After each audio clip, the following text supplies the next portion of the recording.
Ladies and gentlemen, welcome back to Somos Moss, the official podcast of Somos Moss NM, and your source for the latest news and notes on New Mexico United and the New Mexico Runners. My name, of course, is Seth Bidoff. Thank you guys so much for joining us here on YouTube, Facebook, Twitter, as you do each and every week. Joining me this evening, a blank wall. No, Jacob is here. He's taking us contacts. He'll be right back. So we do appreciate you guys being with us here live. And there he is. The man, the myth, the legend himself, Jacob Terrell. Hey, there you go, Carlos, already over in the chat. Exactly. Playoffs. We talking about playoffs? Playoffs. Yes, sir. We are just hoping to win a game here in the final 5 matches of the season. Jacob, thank you so much for joining us this evening. Earl is not with us. His wife, Kay, is back in town after a trip, so he's spending some time with his wife this evening. Hopefully he is enjoying his time with her. So we do appreciate you guys being here with us. And Jacob, I do have one burning question for you this week. When you go to Sam's Club, Costco, whatever, what is your one purchase that you would recommend that everyone get?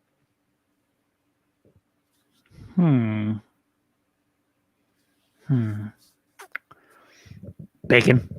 Bacon. Okay. That seems to be what we buy the most of, is that the Wright's thick cut Applewood smoked bacon. That or the blocks of Tillamook cheese. We go through that a lot. Okay. Okay. Yeah.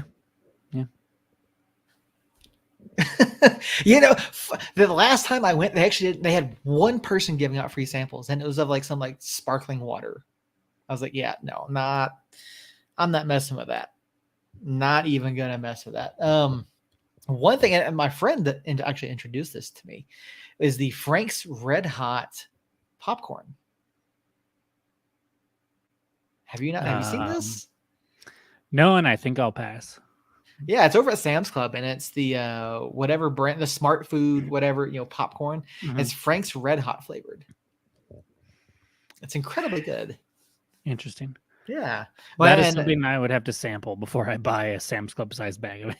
It's really good. I had never tried it, and I tried it the other day, and I actually mixed a bowl together of the white cheddar popcorn and the Frank's Red Hot. See, now that sounds good. Yeah, that actually worked out really well. So it was I've got a big bag in there. Had some little while ago, and now we've got some apple juice ready to go for this evening. So because it's one of those nights.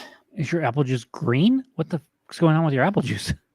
No, this is I got a set of Star Wars glasses. Okay. Yeah, this is the Dagobah. Gotcha. So yeah, I've got a whole series. There's 6 different planets. I too have a small amount of apple juice. Oh, you have a small amount? I have a large amount.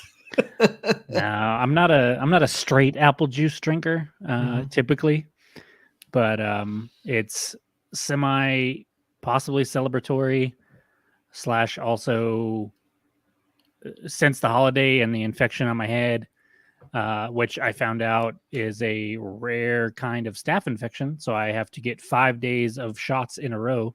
Ooh. And they suck. They like my left leg is very much in pain when I walk right now because of the shot, not because of anything else. So celebratory / self-pity / it's been one of those months so far. Yeah. Type things. Well, yeah. Cheers to you. Your head does look better. I will say that compared to. Compared to last week. So Wednesday they lanced it and popped it. Okay. Yeah. And like they were putting some pressure on that thing before it finally gave way and shot across the room. So wow. After that I felt a ton better, and then I had some antibiotic ointment and pills to take with it. And then yesterday is when they called me and said, "Hey, we need to be giving you a shot every day." So, well, yeah, glad you're doing better. Glad they figured out what to do there. And Carlos, that's because you're not 21 yet. When you turn 21, we will make sure that we buy you a drink. And Harry, glad to see you over in the chat. Drink of apple juice. Yeah, drink of apple juice. Yes, sir. Harry, glad to see you. Is your apple juice oak flavored? It is peanut butter flavored. Oh, okay. Yeah. Mine's agave flavored. Ooh, interesting. I have another bottle up there that I haven't opened yet. I'm tempted to try it. So, Harry, do you want to hop on the show? I don't know if you're busy, but if you want to hop on the show, Harry, you're certainly welcome to. I can shoot you the link. But yeah, so while Harry just has pondering that question there, so Jacob, I do want to share with you. We haven't talked about it in a while, but you have expressed an interest in beekeeping. Ah, yes. I found out today. Now, I have not been to my office in a number of weeks. Partly because I get to work every other week from home. And then 2 weeks ago, I was at home because of the simple fact that I was in a training. So they said, you just stay home. I said, okay, great. I walk into the building this morning. There's a sign downstairs in the building, or yesterday, I should say. It said 3 days until your winged friends join us. Like, what is going on with this? Come to find out, the company I work for has decided to install beehives at each of the headquarters locations, with the exception of Oklahoma, because they are still doing fucking Oklahoma. Well, they're doing a study to determine if it's a viable environment for the bees, and that hasn't been done yet. So tomorrow, I'm so confused. Yeah, I don't know. I don't understand the reasoning behind it, but yeah, they're installing some beehives at each of our state headquarters locations of the 5 states that we're in, and so yeah, they're doing a big thing tomorrow morning. They're installing them back behind our building, like they're on the reservation side of the property. And so yeah, like they're like all about this. And so I thought you would find this interesting, and I wanted to ask you, like, isn't it like?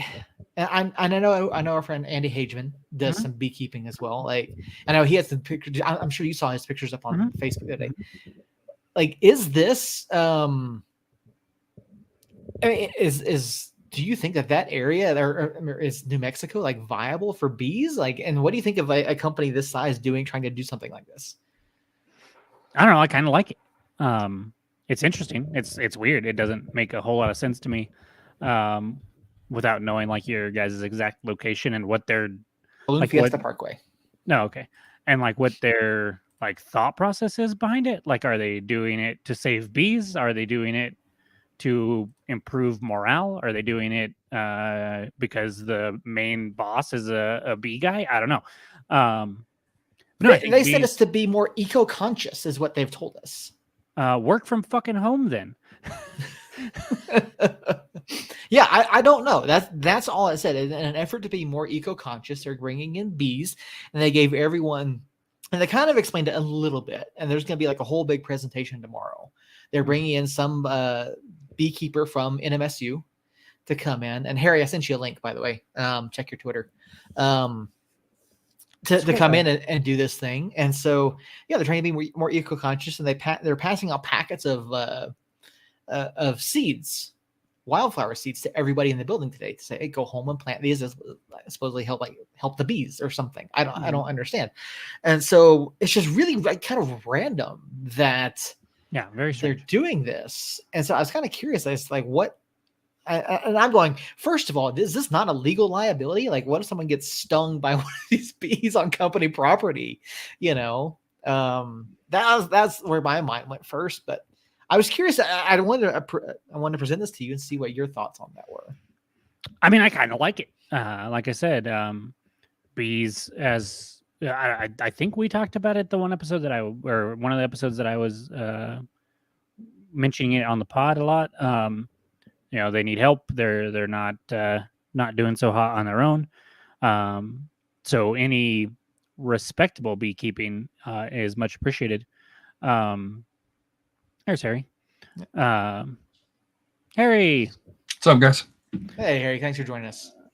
And then as for that location being viable, yeah, I mean, as long as bees have water within a few miles and plants that'll bloom, then they're happy. And the bosque is a very good place for them with the river and the plant life that's down there. So I know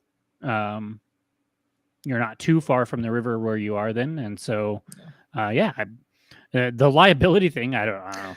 I don't know how they're going to get by with that or what they're thinking there. But yeah, I think it's a pretty good idea. So joining us now here on the show, the one and only Harry Austin. Harry, appreciate you being here, joining us here tonight on BCast. Well, Carlos, better you than wanna... Broncos cast after that poor performance and horrific coaching last night. But I'm up for some bees. There you go, Carlos. You want to join us too? I'll pop you a link. Send it. Let's do this. Let's just get everybody in the chat. Let's do this. If you are in Where's the chat, Earl tonight? you are on the show. Sorry if I missed that. His wife was out of town for several days and came back today. Came back tonight. Yeah, so he told us that. There you go. I don't know if you can copy that, Carlos. If not, Robert, how you doing, my friend? Earl is, we were just talking about that. He's spending time with his wife this evening after she was out of town. So Harry is going to pop in. Carlos is going to join us here in just a little bit. So yeah, I mean, big week. San Antonio picked up a win over the weekend. New Mexico United, of course, went down to RGV and lost. So that sets up a interesting matchup this weekend. And Harry, on a scale of 1 to 10, how confident are you for this weekend? Worried actually. When everybody picks San Antonio FC, typically that's when they stumble a little, I guess you could say. Well, you'll be happy to know I'm not picking SAFC because I just can't. My blood won't let me. But yeah, they're probably heavily favored in Vegas, I would say. There's Robert's answer to your question right there. Oh, okay. The scale of 1. I was like 20. What? Bees? Oh no. Okay. Confidence. Yeah. That's about where my lack of confidence scale is for going into this weekend. Yeah, looking at I mean, obviously last week, Harry, I don't know if you caught the end of the show last week. Obviously, Peter Trevisani joined us, and if you haven't listened to that, please go back and do some great conversation with Pete last week. All 4 of us picked New Mexico United to go down and beat RGV at HEB Park. Some of us were a little bit more confident than others. We had scoreline 2-0, 3-1. Yeah, Pete was extremely confident in that result there. And, you know, I thought we had an opportunity to go down there and make some noise, but I mean, we shit the bed. We absolutely shit the bed against RGV. But RGV's playing better right now. Their defense has been stout all year, and they found, I forget who their top 3. They've got a top 3 that's playing really, really well. Pizone, right? And then what's his name? Fryerberg that he got on loan from Indy 11 of all places. Yeah. So I'm glad San Antonio FC isn't playing them now, and they played them earlier in the year because I think they're like last year they made a push towards the playoffs, and they're doing that again this year. So and we did talk last week about how hard it is to play down there at HEB Field, and me and Peter both kind of talked about having a bigger field, what we would look like and stuff, and it didn't pan out the way we thought it might. It did at times. That opening goal for United was a perfect example. I mean, that we had way more space to operate in, and we were able to take advantage of that space and maybe got a little bit of a lucky bounce, but that's kind of soccer for you. And so we were able to get the ball in the back of the net, and you think, okay, we're off. But as a United fan, we should know when we score in like the first 15 minutes, it's typically not good for us, because then we decide to shut off. And I'm still not sure if it's coaching or if it's just the players or if it's a little bit of both. But we definitely tend to pull back a little bit after we get that first goal, and it's infuriating. But I don't know the New Mexico lineup as well as you guys, but you guys had some people out or some changes in the lineup as well that I don't think when you guys had the discussion on Tuesday that, I think if you had known, hey, this is what the lineup's going to be, on Saturday, I think, I know you guys would have probably still predicted New Mexico to win, but I think it would have been a different discussion. Kind of. As soon as the lineup came out, I texted the guys and said I love it, because I really did like how it lined up.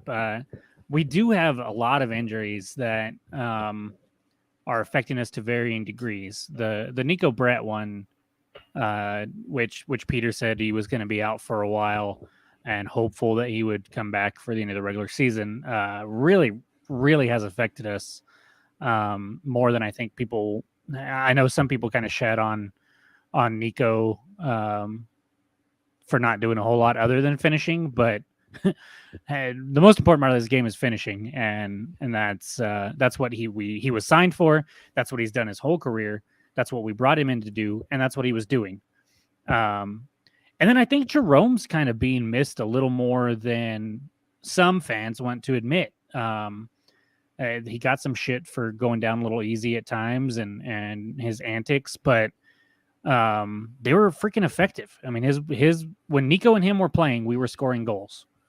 Nico and him aren't playing, we're not scoring goals. That's a problem. And so for everything Kevon has brought and Amando, Romario, Weehan, we need a little bit more there, and we're just not getting it, and that's a problem. Yeah, Nico being out has definitely been a loss. And like you alluded to what Pete said the other night, we may not see Nico again at all this regular season, which I think is a massive blow, because Nico brings a lot of different things to the final third. And I think he's better than Kevon in a lot of aspects. Number one, I think he's more creative than Kevon. I mean, obviously Kev is going to get forward. He's going to put himself in a position to score goals, and he's going to convert some chances. But I think Nico is better at recognizing the situation and distributing the ball. And you talk about Jerome, and yes, people gave Jerome a lot of shit, and Earl was one of the people that was saying that Kevon or that Jerome is just up there not doing a whole lot. He's drawing fouls and he's hamming up. I'm like, oh, yeah, he is, but like he's doing what he's supposed to do. Mm-hmm. He's holding up the ball. He's drawing attention, which is basically what I said he was going to do all along. So yeah, that's been missed. And then obviously Christian Nava, a guy who can create out of the midfield, a guy who's going to draw attention farther, deeper on the pitch. And Josh Suggs has been out. Austin Yearwood's been out. Now Harry's out again. Because we didn't know about Harry until Saturday evening. So I mean, I don't think any of us really thought that Harry was going to be an integral part of it. But yeah, I mean, the lineup we had, I felt it's pretty similar to what we had against El Paso, and against El Paso, we looked good. Here's where I'm going to push back on you. Okay. Since August 3rd, so since August, you guys are what, 1 win, 1 draw, and 6 losses. Mm-hmm. So what looked good against El Paso, which was still a loss, and it was an even played game. The team, to me, offensively, the team still, something's missing offensively. Mm-hmm. And, you guys have had injuries, player changes.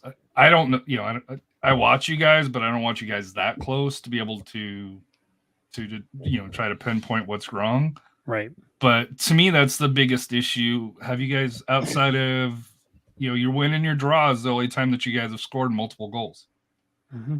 That's, and I know going against San Antonio, if San Antonio scores, as San Diego found out, it's tough. It's tough to get a win. And, to me, New Mexico defense is solid, but I don't know if it can't hold up, 0-0 or 1-0 every match. And that's my concern, for New Mexico is where's the scoring going to come from? If Nava's out, I think Nava has a chance to be back to this game based on last week's show. Possibly, yeah. It's rumor, he may or may not. It's kind of that, we'll probably see how he feels type situation. It wouldn't shock me if they hold him out because, the next match is a Friday match at Vegas for New Mexico. So which I think a more winnable match. Oh crap! They let Robert in too. Yeah, we'll bring some folks on this week. We'll have some Hell fun yeah, with it. you're letting anyone on tonight. Yeah, we'll do it. But I mean, Harry, you're right. Like the biggest thing for me all season long has been the midfield. Where's the creativity coming from? And since Nava's injury, we've seen a lot of it go away. Chris Wehan obviously hasn't been the Wehan of past. Yes, we have Justin Portillo, but Justin Portillo, he can't do everything, and we can't expect to score a penalty every other match. You can't. I'm loosening up my shoulder and arm, for Wehan this week. And I've seen people say that Wehan's back, and the articles over on USL Championship said that Wehan's back. This is not the Chris Wehan. Like, yes, he's hit a couple banger, free kicks, but this is not the Chris Wehan that we've seen in the past. And while there's a lot of similarities to what Troy Lesane ran and what Zach Prince is running, Bees is not doing the same as he used to. He's just not. And so that's where a lot of that issue is. And I actually brought this up after the Monterey Bay match. And if you guys listen to the post-match recap, Zach kind of took exception to me asking about, the fact that things seem to flow better after Monterey Bay or during that match compared to the previous ones. And so Zach kind of seemed to take exception to that. But if you go back and you watch the Monterey Bay compared to other matches, like there was a fluidity moving forward. Like we looked cohesive. And that's something that's severely lacking at times, particularly, from the midfield forward. Harry, to your point, you said the defense has been solid. Yes, the defense has been good most of the season. Honestly, I feel like since Kalen Ryden came back, and I've said this before, Kalen Ryden has not been the same. And I feel like you look at Saturday night against RGV, we got caught out a lot, and we got put in a bad situation. So, and I can't even put that on Alex Tambakis. Like I look at that and I put that on the fact, and this is something, again, we've talked to Zach about this before. The fullbacks are too high up on the pitch. They're getting caught out of position. Even the center backs, you look at, I think it was 2 of those goals. We had a 2-on-1 situation at the back. And that's just not going to work, it's not going to work against RGV. It's certainly not going to work against you guys. Well, part of the reason why we were pushing on that, not the first goal, but the other two were the last one, I should say, is we were down and we desperately needed a result, whether it was 1 or 3. We needed something. So giving up that third goal, I don't give a damn about. The first one was a little unnerving, but I mean it was a perfectly placed pass and a one-touch finish that surprised me for sure. So I think the defense is what it is, and just because we gave up 3 goals, I'm not super concerned about that. And like Harry said, our RGV's found a front 3 that works and has been rolling with it, and they've been performing well as of late. So I don't know what to take out of that. I think the biggest problem that we have is a mentality issue, whether that starts at the top or it's just because we're from New Mexico. I don't know. I mean, it's just it's been rough watching a team that you would think is super talented just kind of squander away things like Saturday night. And the one thing that stuck out to me, one player in particular that stuck out to me is Moreno. And you might think that I'm going to say a good thing about him since he scored, but I did not like the way he played. I have not liked the way he played, frankly, since he went to El Salvador last year for the first call-up that he had for El Salvador. Since he's come back, both last year before the injury and this year since he came back, has been just not good. And the play that sticks out to me was him and Ratty had a 2-on-1 on the left, and Ratty passes it to him and then makes a run. Moreno had to see him make this run. There was no way Moreno didn't see him make this run. And instead of playing a 1-2 with Ratty, he turned, dribbled into 3 defenders, and got the ball taken away. And it was about that time that I stopped paying attention. I didn't turn it off because I'm never going to turn the game off. But I definitely picked up my phone and started playing a game on my phone and scrolling social media after that. Because once that happened, it was like, okay, well, nobody's on the same page. We're not going to score again. So it doesn't matter how many they put up. We're screwed. Here's something and I don't know if you guys have talked about this. New Mexico United's average age is 28.4. You talk about, hey, they have the name brands. Yes, they've got the name brand, but you're getting name brand past, on the downside. I know we're talking about Chris Wehan, hey, he's not the same one there. Riding, I think you mentioned as well, the outstanding center back. To me, that's one issue, especially when you guys come to the off season, and hopefully that's, in the playoffs, somewhere down the road. That's something that New Mexico has to fix. They're the fourth oldest, they're tied for third oldest team in USL.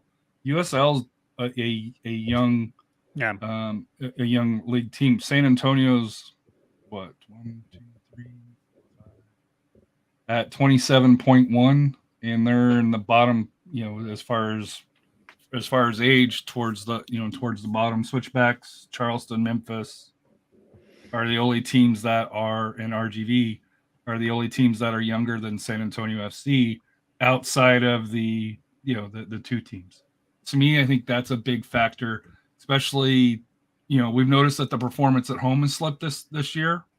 And performance on the road's been solid because of that veteran experience. But to me, New Mexico's got to find a balance on that. And I wonder if that's part of the struggles, especially as you get later in the year. Those legs get tired, injuries, the knocks take a little bit longer to recover. Well, great timing here for Sombrero Man to pop in and join us. Harry, obviously bringing up the fact that New Mexico United has not played well at home. Carlos, what is your take on this? Obviously United has been historically better on the road than at home, especially given the way that, the COVID season played out. Why have we played so poorly at home? Well, I've gotten a firsthand look to it, being a captain on the pitch. And quite frankly, I don't have an answer.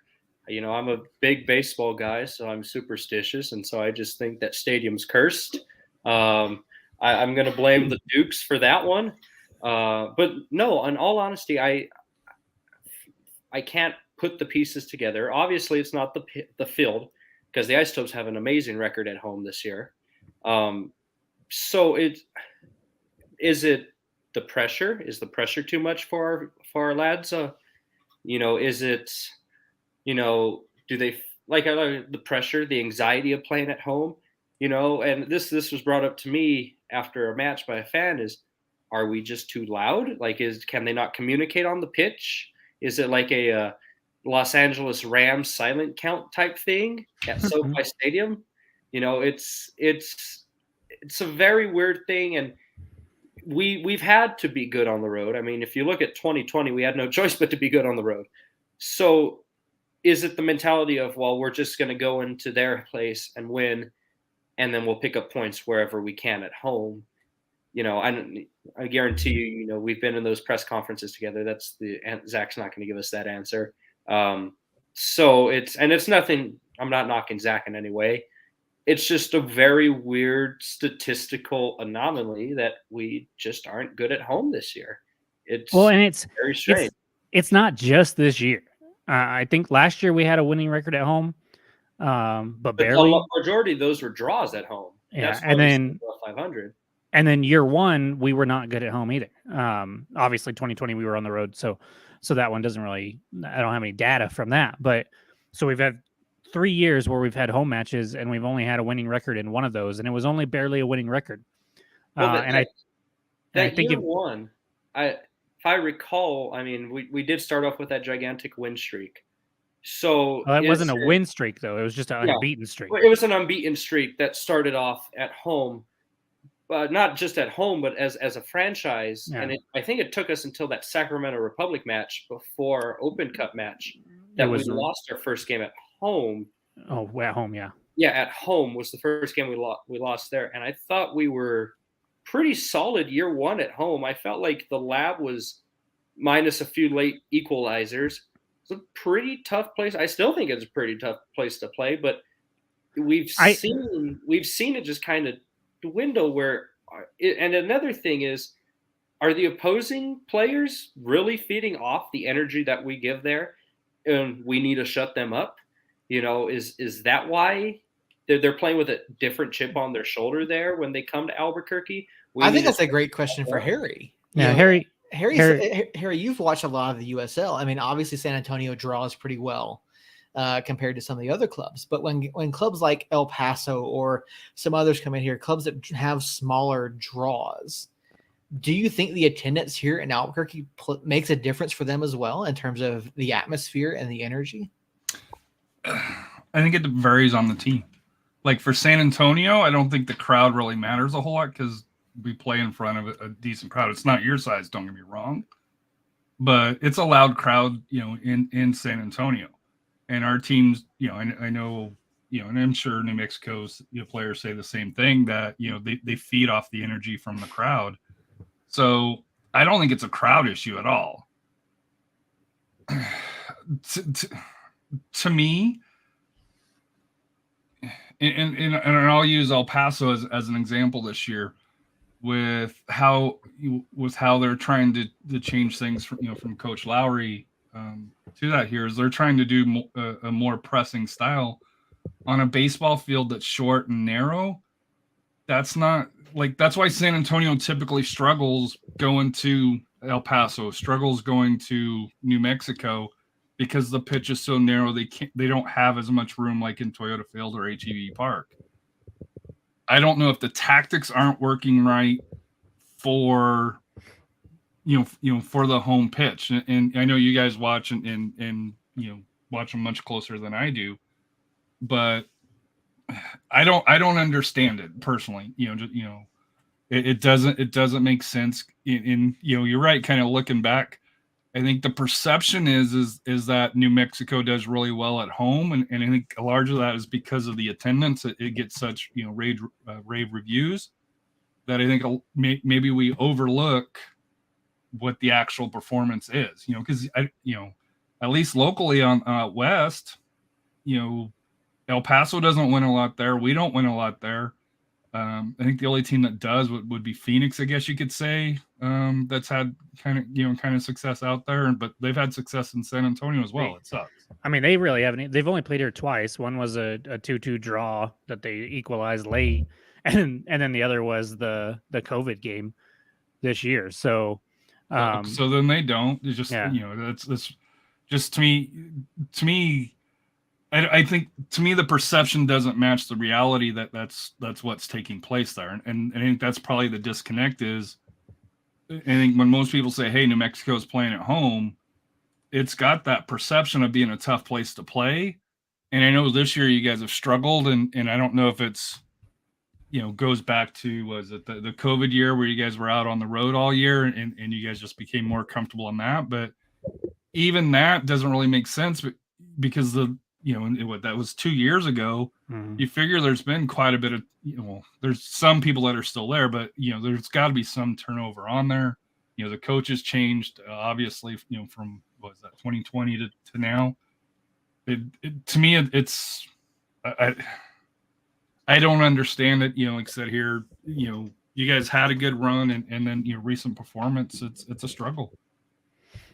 Yeah. And I don't know, like this team in general is just, I mean, I've said it, I don't know how many times this year, they're so Dr. Jekyll and Mr. Hyde that it's hard to put your finger on what's wrong, because you can come out and look fantastic against Monterey Bay, and then come out the next home game against El Paso, and I thought they looked good. I think they've looked good at home most of the year. The results just haven't been there. And that's why, to me, I think it's more of a mentality thing. I think it's something mental that is going on in the collective lab, whether it's fans or players. I was actually in the stands for the Monterey Bay game, and they had a chance late to get back a goal, and you could hear the buttholes pucker in that place as that ball went past the post. I mean, what are you talking everybody. about? What are you talking about? I didn't have my megaphone on. What are you talking about? I mean, everybody was on edge for that because they expect it now. And to me, it kind of this year it feels more like a self-fulfilling prophecy than anything else. It's get the lead, don't give this up. We're probably going to give it up. Oh, we gave it up. Does that come back to coaching? And I know that's something that we dealt with it here in San Antonio, where you get the lead, and then you don't get that second goal. Right. You kind of settle down and you're like, hey, we're comfortable. Our defense is solid. And then, a 1-goal lead, you open yourself up, mm-hmm. For that one shot, like our game that we played, San Antonio got a fringe lucky call, I guess you could say, with the PK. Although we did hit, I think the woodwork a couple of times.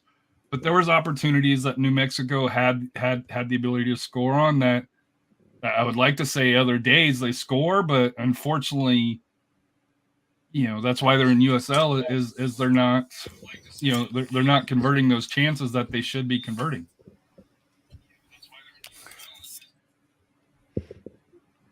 Yeah. Go ahead. The not converting part has been the problem all year too. I mean, that's something that is necessary, and I don't know if it's coaching though. To me, it's those players now have. But the players have changed though, right? I'm talking I'm talking about just this year though, because last year we were solid at home,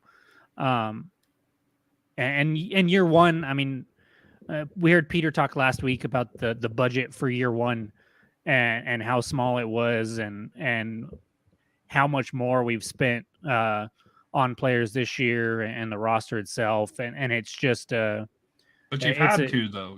Yeah. The growth in USL, which would with the number one with the USL Players Association deal has increased wages. And let's be honest, the talent is rising, in USL across the board, period. Yeah. I don't know if it's because if you're looking at kind of the numbers that Peter threw out a little bit was, I don't think in year one we had but a couple players making over 50 a year. And now we have multiple players making over six figures. Yeah. And just about everybody, he said, was at that 50K mark. And everybody was over it if you included the housing and other perks that they get. So I know the USL has grown, but I feel like we've made an even bigger jump than what the USL has forced teams to make, if that makes sense. And so year one, I kind of throw out. So this year's home record is really what I'm focusing on at the moment. And I think the players that are in there right now have gotten tight and don't want to give up those goals. And some of the players like Rashid and Yearwood are from year one. And so it's a thing that, I mean, if the fans are sitting around saying we expect to give up this late equalizer, then it's in the players' heads. I mean, it's got to be in the players' heads at least a little bit. They'll never admit it. Coach will never admit it. But I've played sports before, and typically we're not machines. We're not robots. So the emotions and the feelings that fans feel often are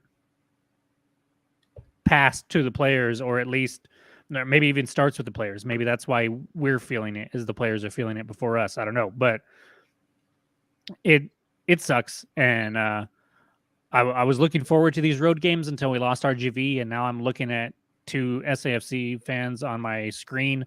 First of all, wondering why we decided to let 2 of them on. And then second of all, thinking, man, this weekend's going to suck. Well, I went back real quick over basically 3 full seasons at home. We have 20 wins, 10 losses, 20 draws. So it's not like we have a losing record at home. No. We obviously did better seasons 1 and 2 than we have this year to this point. But yeah, I mean, so many of those draws were like last minute goals that we gave up. And I think that makes it feel worse. I mean, you look at the two from the beginning of this year against Orange County and against Oakland, 2 stoppage time set piece goals to give up 3 points and turn it into 1. I mean, where would we be with 4 more points in the table? Right. We would, and not only where would we be with that, but how would that have affected our mindset going forward? And how would we have played at home going forward with 3 wins to start off instead of a win and 2 last-second draws? The one thing I will say, your guys' losses at home, San Antonio, Birmingham, which is a playoff team, Sacramento, playoff team, Miami FC, playoff team, Memphis 901, playoff team, and El Paso. That's kind of the and Sacramento Republic, U.S. Open Cup. Right. Yeah. So the teams that you're losing to are quality teams. It's not like you're losing to there. But yeah, you go back to the early season, Orange County and Oakland, those last second, late goals that were given up. If you have those 2 wins, it's probably a different discussion. But to me, just kind of looking at the record here, the results here, the teams you're losing to at home are quality teams that probably talent-wise are equal or, I think San Antonio probably has a little bit better talent, but, we'll say equal talent. So, but an equal talent team from Miami, we'll say, from a team that plays below sea level, essentially. Hashtag drink. Yeah. If it's a equal Carlos with the water. Cheers, fellas. Your biggest losses are to the East. Yeah. 02, 03, and 02. And that, I mean, the Miami, the Memphis one and the Birmingham one. Birmingham, that was at the end. That's the one that broke the unbeaten streak. That had Phoenix and a few other games in there. We had just come off 2 weeks off after a good streak. I think that one was more rust and not being at the top of our game. So that one, okay. The Miami one, I don't understand that one at all. I don't know why we weren't more competitive in that game. We should have ran them to death and been able to take a team that, even if they're a little bit better than talent, they're not 3-0 in Albuquerque better than us talent wise. And that I get what you're saying, but there are several matches in there that I'm like, yeah, but if we want to be where we thought we would be, you have to at least show up for those games. And we didn't for the majority of them. Well, that brings up something Harry brought up, though, about the pitch size. Yeah. It's a lot more narrow. You're not able to expand the pitch, like you are in San Antonio, like you are in RGV. You can't really spread them out and make them run farther. They're running straightaways, if you, put it in track terms. Now, this is pretty much public knowledge with Major League Baseball's new CBA, but that hill at Isotopes Park is coming out. So the pitch isn't going to get much longer, but it'll be extended a few feet, and that may have a play on it, but it's, once we get our own place, I guarantee you the pitch will be a lot wider, and you're going to have to use that to your advantage, because we'll be regulation size. I feel like running straight. I feel like running straight is a lot easier than, cutting different directions. It's a lot easier to run straight away and catch your breath quicker, unless you're Roro in that Sacramento game. And, it's a lot easier to run straight than it is to run wide. And then, Jacob and I saw it firsthand, that Sacramento Republic game. We scored that goal right away. Felt great. 5 minutes later, we were down 2-1. And you saw it on the players' faces, and you saw them chipping at each other. Now, that was another thing is that, I haven't seen a few matches since that one, But I was noticing a few matches leading up to it is this kind of internal self-destruction, quote unquote. I don't think it's that severe, but it's, it's not collective encouragement. It's, I'm going to go after this dude because the XYZ. And we saw it with two players. Jacob can name them if they want, but I shall not. During the match and after the match. And it was a little concerning seeing that, because you're in this point where you're starting to slip, you're starting to lose points, you're losing points at home. Your magic number for the playoffs is getting closer, but now you're relying on other teams like we always have had to do, except for year 2. And it's frustrating, and it's frustrating as fans, and I can only imagine how it is in that locker room. Working for the Topes, I know what a losing locker room feels like, and it sucks. And that's no knock against the Isotopes. It's just the atmosphere on the home side compared to the away side, whoever's in town, are two different energies. And like I said, I just think the stadium's cursed personally. We can blame the Dukes for that. But yeah, I think it has a lot more factors, and they do feel that feeling that we feel. That 75th minute hits, and we look at each other like, oh my God. Or stoppage time, we still have a lead, and it says 6, and we're like, oh God, here we go. And we start having flashbacks to, El Paso, Phoenix year 1, El Paso last year, El Paso again this year, Orange County. Oakland's done it to us a lot. As much as I love Oakland, it's frustrating. You're supposed to hold on to those leads, and it's just something you kind of expect. And I hate to say it, but as soon as stoppage time hits, I feel like as a crowd, I kind of lose the energy when I capo. And I don't, not me. I'm just saying in the crowd, it's just that 90th minute hits, and it's just done. And it's the energy gets sucked out before anything happens. It almost becomes contagious. It becomes a thing. Yeah. Like that's the problem. Yeah. Even a couple years ago, that's how we were too. Like you have a lead and you're just like waiting. Okay, here we're going to fall apart. We're going to get a red card. We're going to get up a late goal. It became like a mentality. You just expected it. So When's you got to that other expect shoe different. gonna drop type thing. Yeah, for sure. Yeah, and I kind of want to throw the next question I had over to you, Robert, and appreciate you chiming in there. Obviously, San Antonio has been one of the best clubs in the league the entire season this year. It looks like it's going to be between you guys and I think Lou City for basically the number 1 overall, or the supporter shield. I mean, what is it about the San Antonio locker room, about the chemistry between the players, whether it's home or away, that they're pulling out results despite not necessarily having the best looking performance on the pitch? Yeah, it's just like it seems like a team game. Like once they get that goal, they just have a way to like continue to make the game ugly. Like any game you watch where we're doing well, even the game when we played over there, it's like we get the goal and it just all of a sudden the total transformation of the game, it just becomes ugly. Like you come at us, we're going to chip over and we'll get that second one. And then all of a sudden, or the teams panic, like in El Paso, when we scored that one goal, all of a sudden El Paso panicked and it just got worse and worse and worse for them. It's just like becomes a mentality. I think that Mercina's already, he's brought in certain players with that team culture. You can just see that they inherently love each other. You see so many like social media posts where they're just like hanging out like outside of the game, which is rare nowadays. Like with pro athletes, that's the hardest thing to do, to get people that are getting paid to care about each other. That's what gets lost, especially in some even the bigger leagues like NFL, all that stuff. Like, how do you get these players to buy in? How do you get them to care?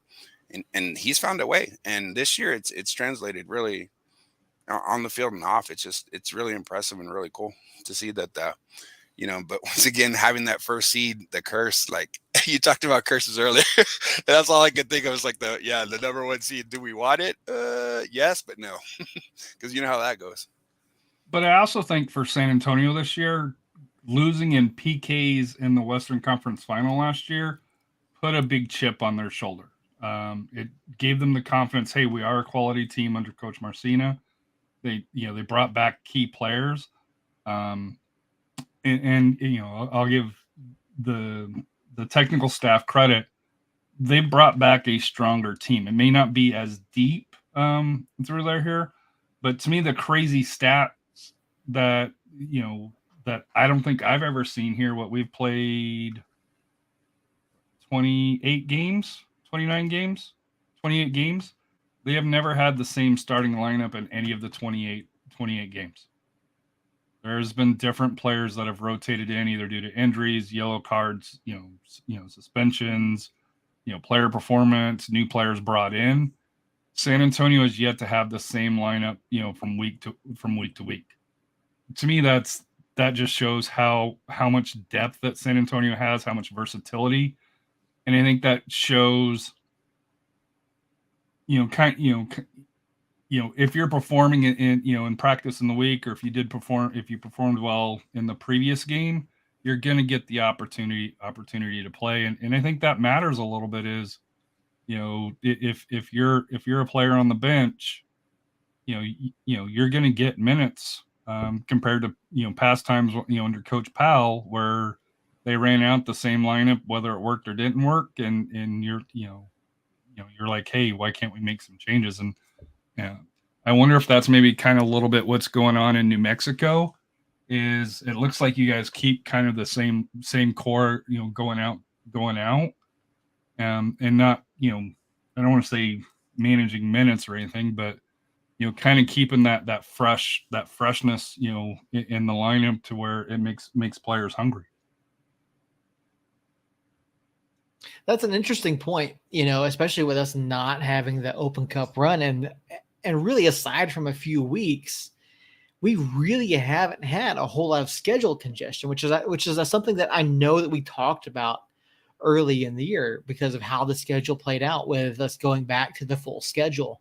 And you're right, Zach really hasn't rotated a lot of guys in and out. And so, I just don't know. Like, I think most of the rotation that we've seen has been due to injury.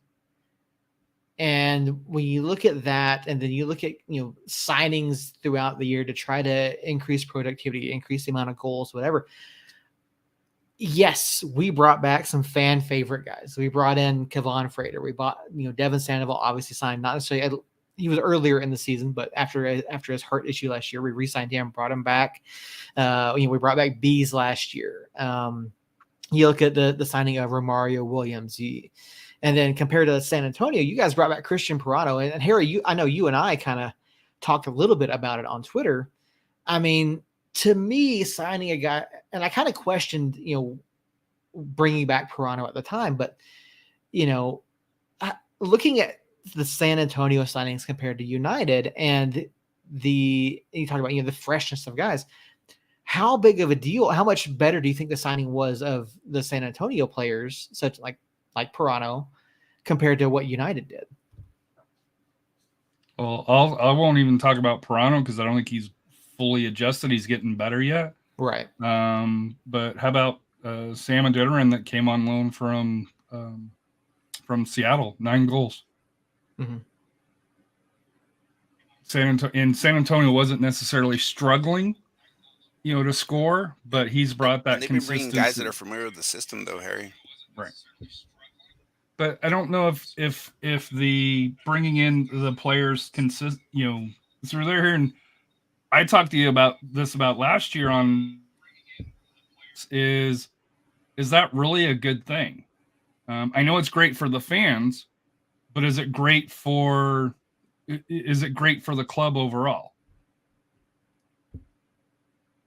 And I think that's where the results. I think that's where you're seeing kind of the mixed results.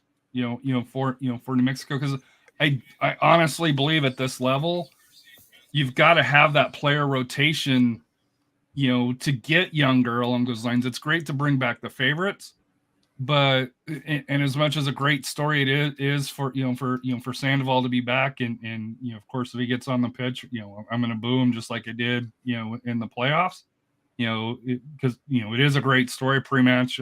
I'll give him his kudos, but to me, that's the when I look at El Paso and New Mexico, the biggest issues that they have here is they haven't got younger. They haven't took that next step, and whether it's bringing up academy kids to help bring down the age or along those lines. And I know you guys have Nava, but to me, it's USL's turning into an up and coming young talent league, and you guys have the names and fan favorites, But you can't tell me if you had a couple more wins or, like Sam's week, you guys will adopt anybody that performs well.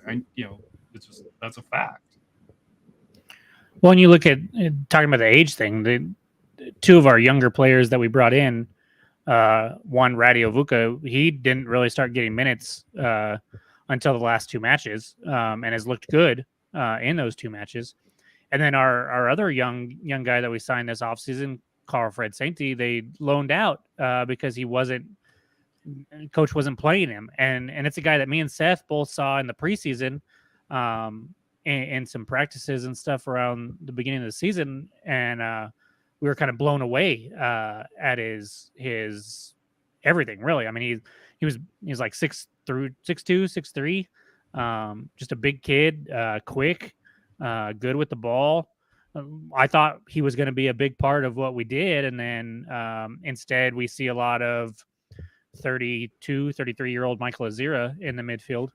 And we get rid of Sainty and send him to FC Dallas, where I have a lot of faith that he's going to do really well. And so that to me is more of a coaching philosophy issue, if anything, because we had young players. We have some younger players that are definitely capable of doing things, and they weren't getting minutes, and they were getting overlooked for guys like Josh Suggs when he was healthy, and Michael Azira, both of which are the wrong side of 30 when it comes to professional sports. Do you think it's too many cooks in the kitchen? I know I made the joke to Earl of, well, we need a midfielder, but let's go sign another forward. I'm sorry. Who's Earl? Who? Earl. Huh? Earl? Who? Just kidding, Earl. I know you're not listening, but if you just on the off chance you are, I love it. On the off chance that for whatever reason the stream's being projected off of Jacob's forehead into Earl's laptop. Boom! It's just slipped in. Thank you everyone for joining us tonight. No.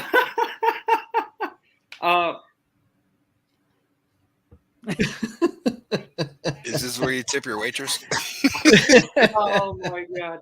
Oh my goodness. But yes, is it too many cooks in the kitchen though? We have 6 forwards, but we don't. That is true. We have signed 6 players who are listed as forwards. Let me rephrase that.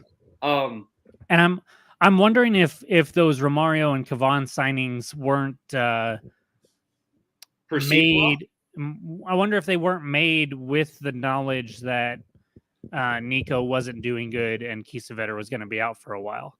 Now, if we get those two guys out, then yeah, we've got a lot going on up front that I don't know what the hell we're going to do. But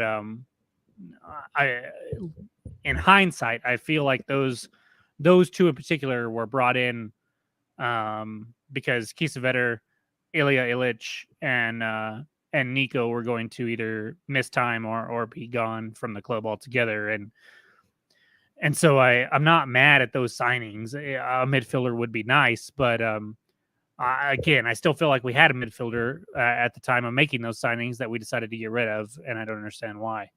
Juan Pablo Guzman is still out there, unless he's retired. God, I'm so glad Earl's not here. He would have lost his mind.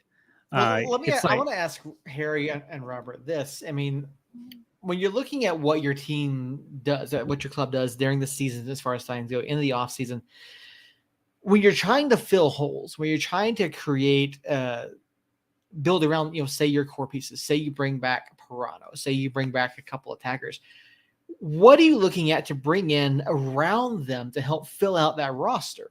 Like, are you looking for guys who are in a similar position who can spell them, or are you looking for guys around them who can help create chances, create opportunities, and draw some of that attention away to give your playmakers the ability to do what they do best? I really think San Antonio focused on getting some core, like almost leaders, like Maloney came back and then Tainter, and it just like, then you fill in the skill position. Like, it's a matter of getting guys that are people are buying into the team concept, because there'll always be like people with certain skills, but you still want that person who's going to fit the cohesive mold, who's going to like buy into they always say that mentality monster thing where, are you going to do the extra slide tackle? Are you going to run the extra sprint? Are you going to do it? And it seems like they've all bought in because of the core players that brought in. This is the first time ever in all the years that I've watched them where we actually re-sign players. Normally, we start with a fresh team like every single year, get loanees and just fill in. This is the first time they've actually decided to like invest in players that have been here previously, multi-year contracts. That's something completely new, and that's been a big dynamic. That shows that they're buying in and investing in these players. So these guys are investing in the team and becoming like leaders and like getting the other guys to buy in. It's been pretty neat to see, and it's translated so far. And I've noticed with San Antonio FC, they get the fringe MLS players. A lot of the players that they sign, are fringe players. Now, Elliot Collier, had injuries, through there, and he's 27. Patino, 25, fringe. David Larrera's played there. I know he played in Phoenix last year. To me, the players that they've brought in outside of the core players, they fill in with that fringe MLS 2 players, late cuts. And it's one of the blessings and curses, I guess you can say, of being a fan, where you get the core people up front and then it goes silent until the MLS cuts happen. And, when things kind of shake out at that point where, you see other teams that, hey, they've got a full roster almost, and we're at, 10 players, 11 players, right before camp. But, to give credit, to SAFC management, they have a solid game plan of what they want to do. And so far this year, you'd have to say that, they perfected it. Now, of course, playoffs, will be a different discussion. And hopefully they can get healthy, especially on the back line again. But to me, as far as the makeup that they build is, and I think for New Mexico, once they get their own stadium, you're going to probably see something very similar to this, because I do think playing at the Lab, playing in front of the fans is a great selling point. But for the players itself, playing on a baseball pitch is probably a little bit harder to sell. And I think that is something that, I'm assuming, New Mexico United, that's one of their biggest things that they have to overcome. If Peter in the front office can get that stadium wherever that it's going to be at, I think New Mexico at that point will be able to get, the top players that they want to get. Obviously the budget will probably increase even more once they have control of over their own stadium. But I think you're going to be able to bring in those attractive players that may be able to do that pressing, be able to play the style that they want to play a little bit more compared to what they're able to bring in now. And I'm not saying you guys can't bring in good players, but there's a difference between playing on a baseball stadium and playing, in a soccer specific stadium, unfortunately. I mean, I would argue that we're getting whoever we want for the most part. Moreno was an MLS fringe player when we brought him down. Kalen Ryden was, at the time of bringing him over here, one of the best one or two center backs in the league, and probably could have got a look at MLS. Nico Brett coming off a monstrous year for Birmingham. And then not only that, but his career in general has been incredible. And at the time when they announced him was exactly what I thought we needed, was a finisher. Portillo, I think that was more of a connections type signing. He's been great for us, though. He's arguably been the best signing from the last season. So I could definitely see us bringing in better talent when we do get our own stadium. But I think the work that Zach and especially Itamar, who's what's Itamar's title? Official title? President of Player Personnel? Something like a scout, Director of player personnel. Yeah. He's our Billy Bean. Yeah. There you go. And I've had several conversations with him, and he's I think he feels like he can get whoever he wants. Whether that's true or not, I don't know. But I still think if you look at a talent, look at clubs by talent, we're top 3 or 4 in the West. It's just not getting results.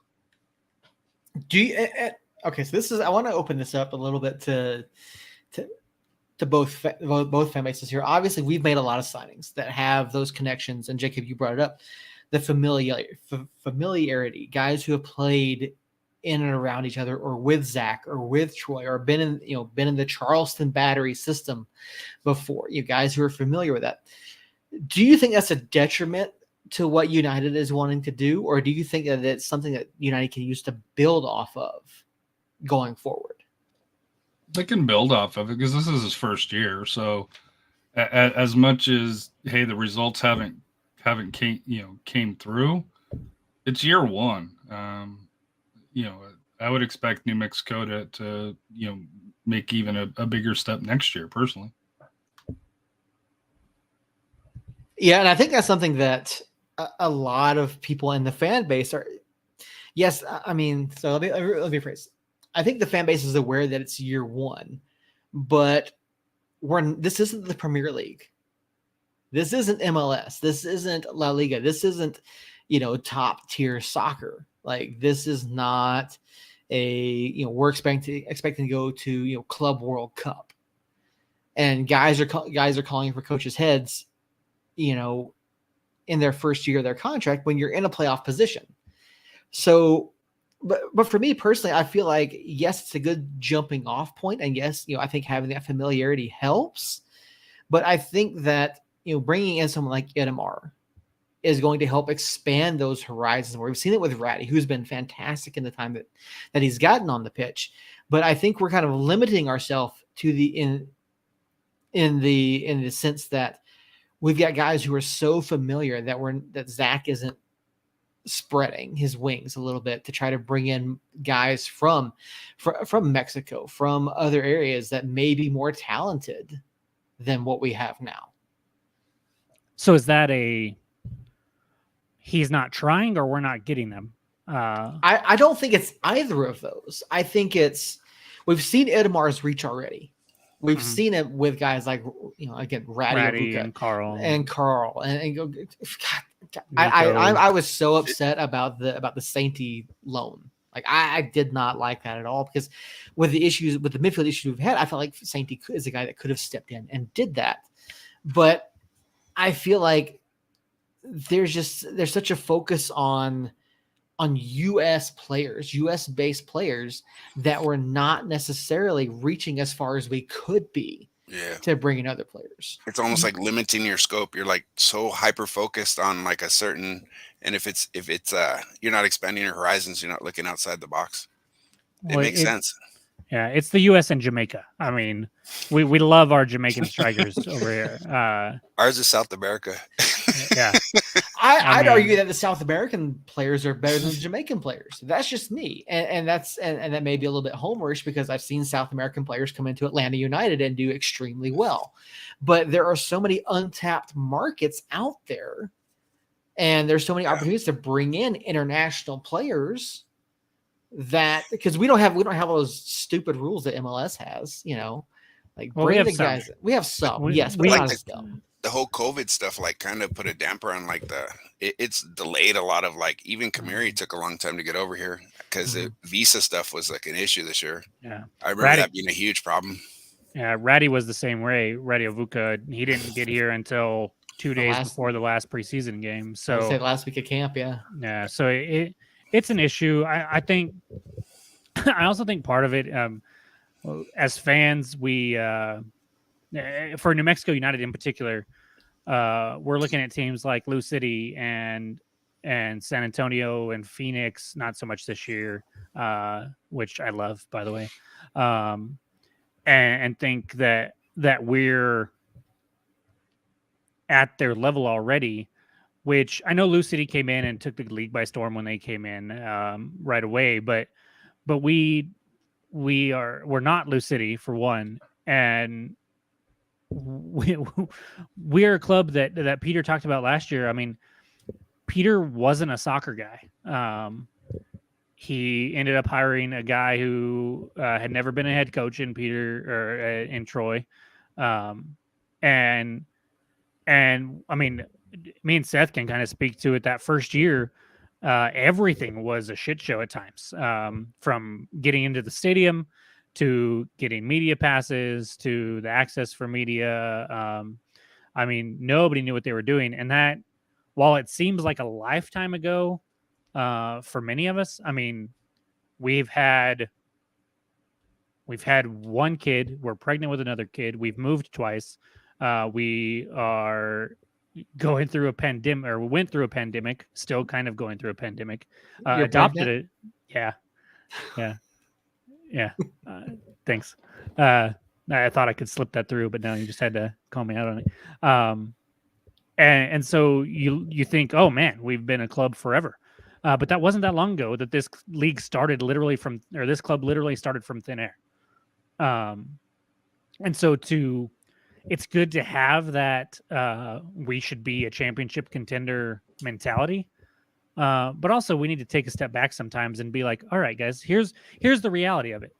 We've been a club for 4 years. We've made great strides in those 4 years.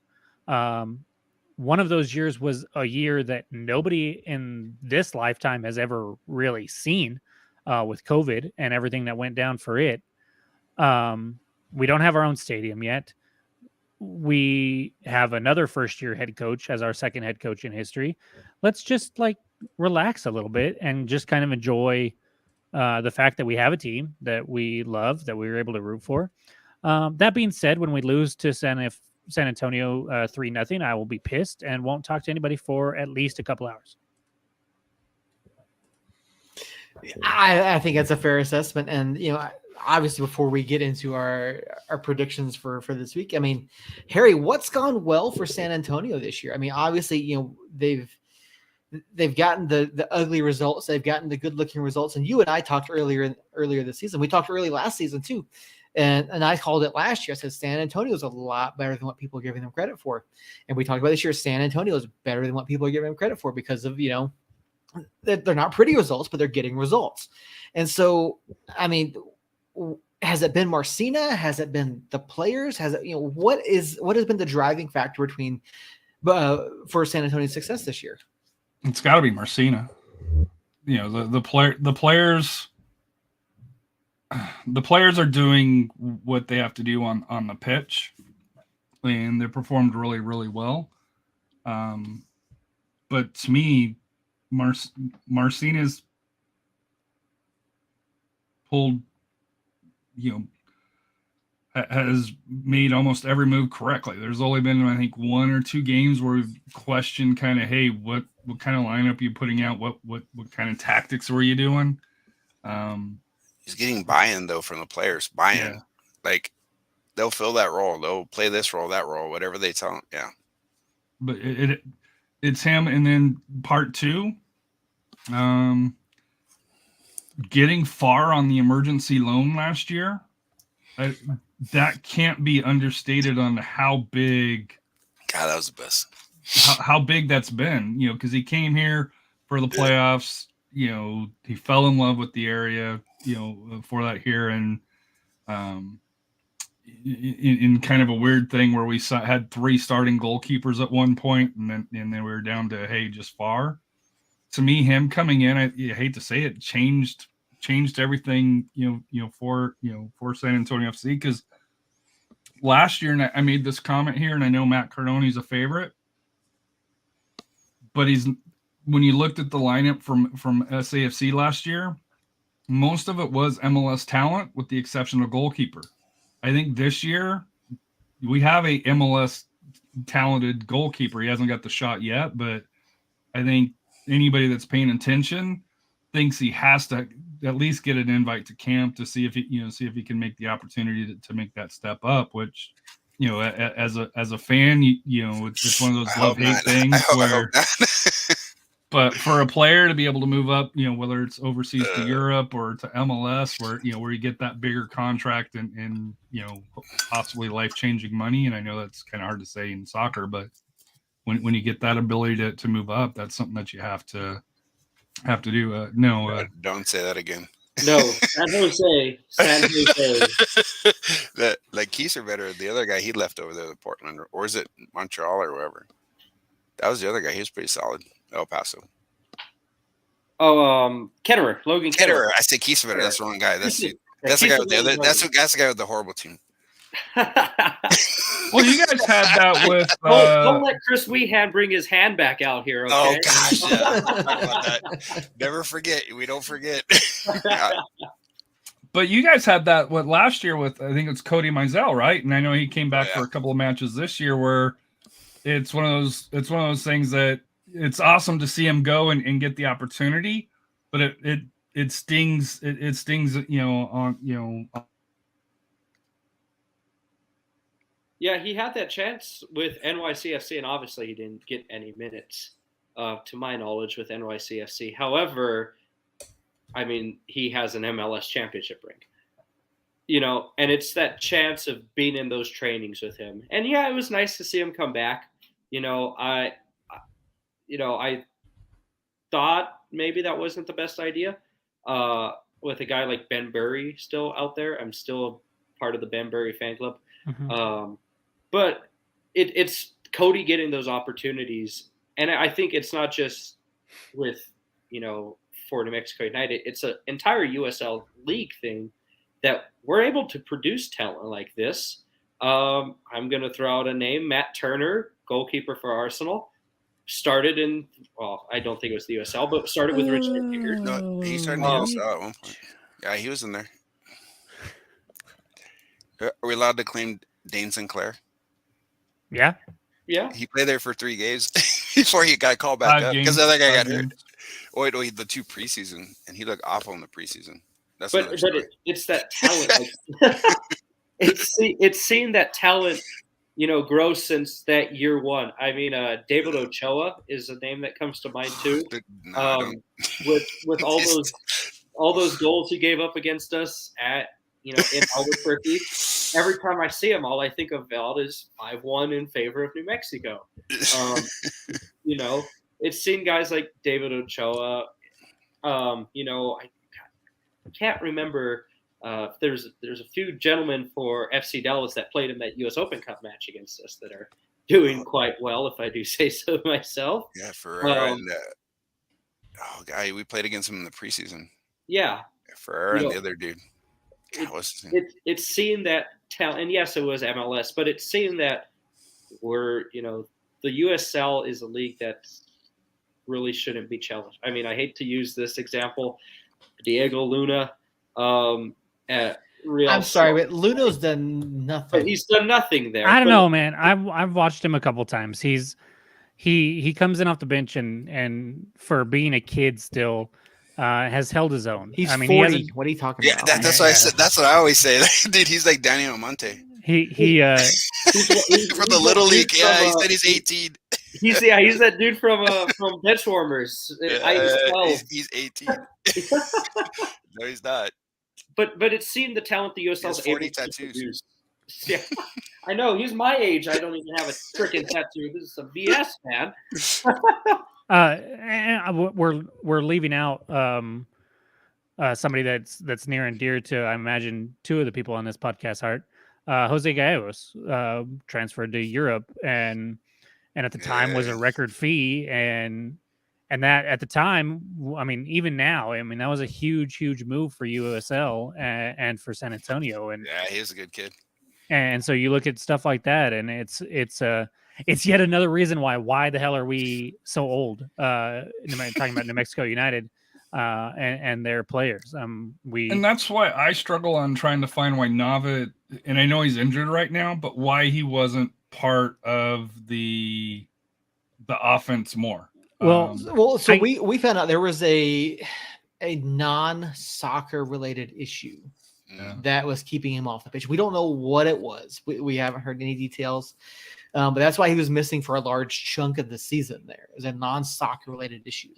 Well, and I have to. So he came on. He looked great, and then the Birmingham match, he got bodied off the ball every time he was on it. And Birmingham played a style where they didn't give him the space to get his speed, to utilize his speed and quickness in any way, shape, or form. And it was shortly, it might have been right after that match that he kind of sat for a few matches. He was on the bench, but he sat for a few matches before he got another chance. And so while I love Nava and what he can bring in certain moments, you watch him play teams that aren't going to be as wide open, and he wasn't nearly as effective, seeing as he's like 5'4", 5'5", like a $110. Like a physical dripping team. wet. A physical team. Yeah, I mean, he's not yet. You look at like Diego Luna. I know. But if he really is 19, he's built like a fucking brick. So what was that baseball player years ago that forged his Danny Almonte? Almonte. That's little, for the Little League World Series. Yeah, he was like 2 years older than they said. People think Albert Pujols has done it. Yeah, he did too. Wouldn't be surprised. And I personally, I think just watching dead puppies all the time, like Earl said, just makes your face a little harder and makes you look a little older.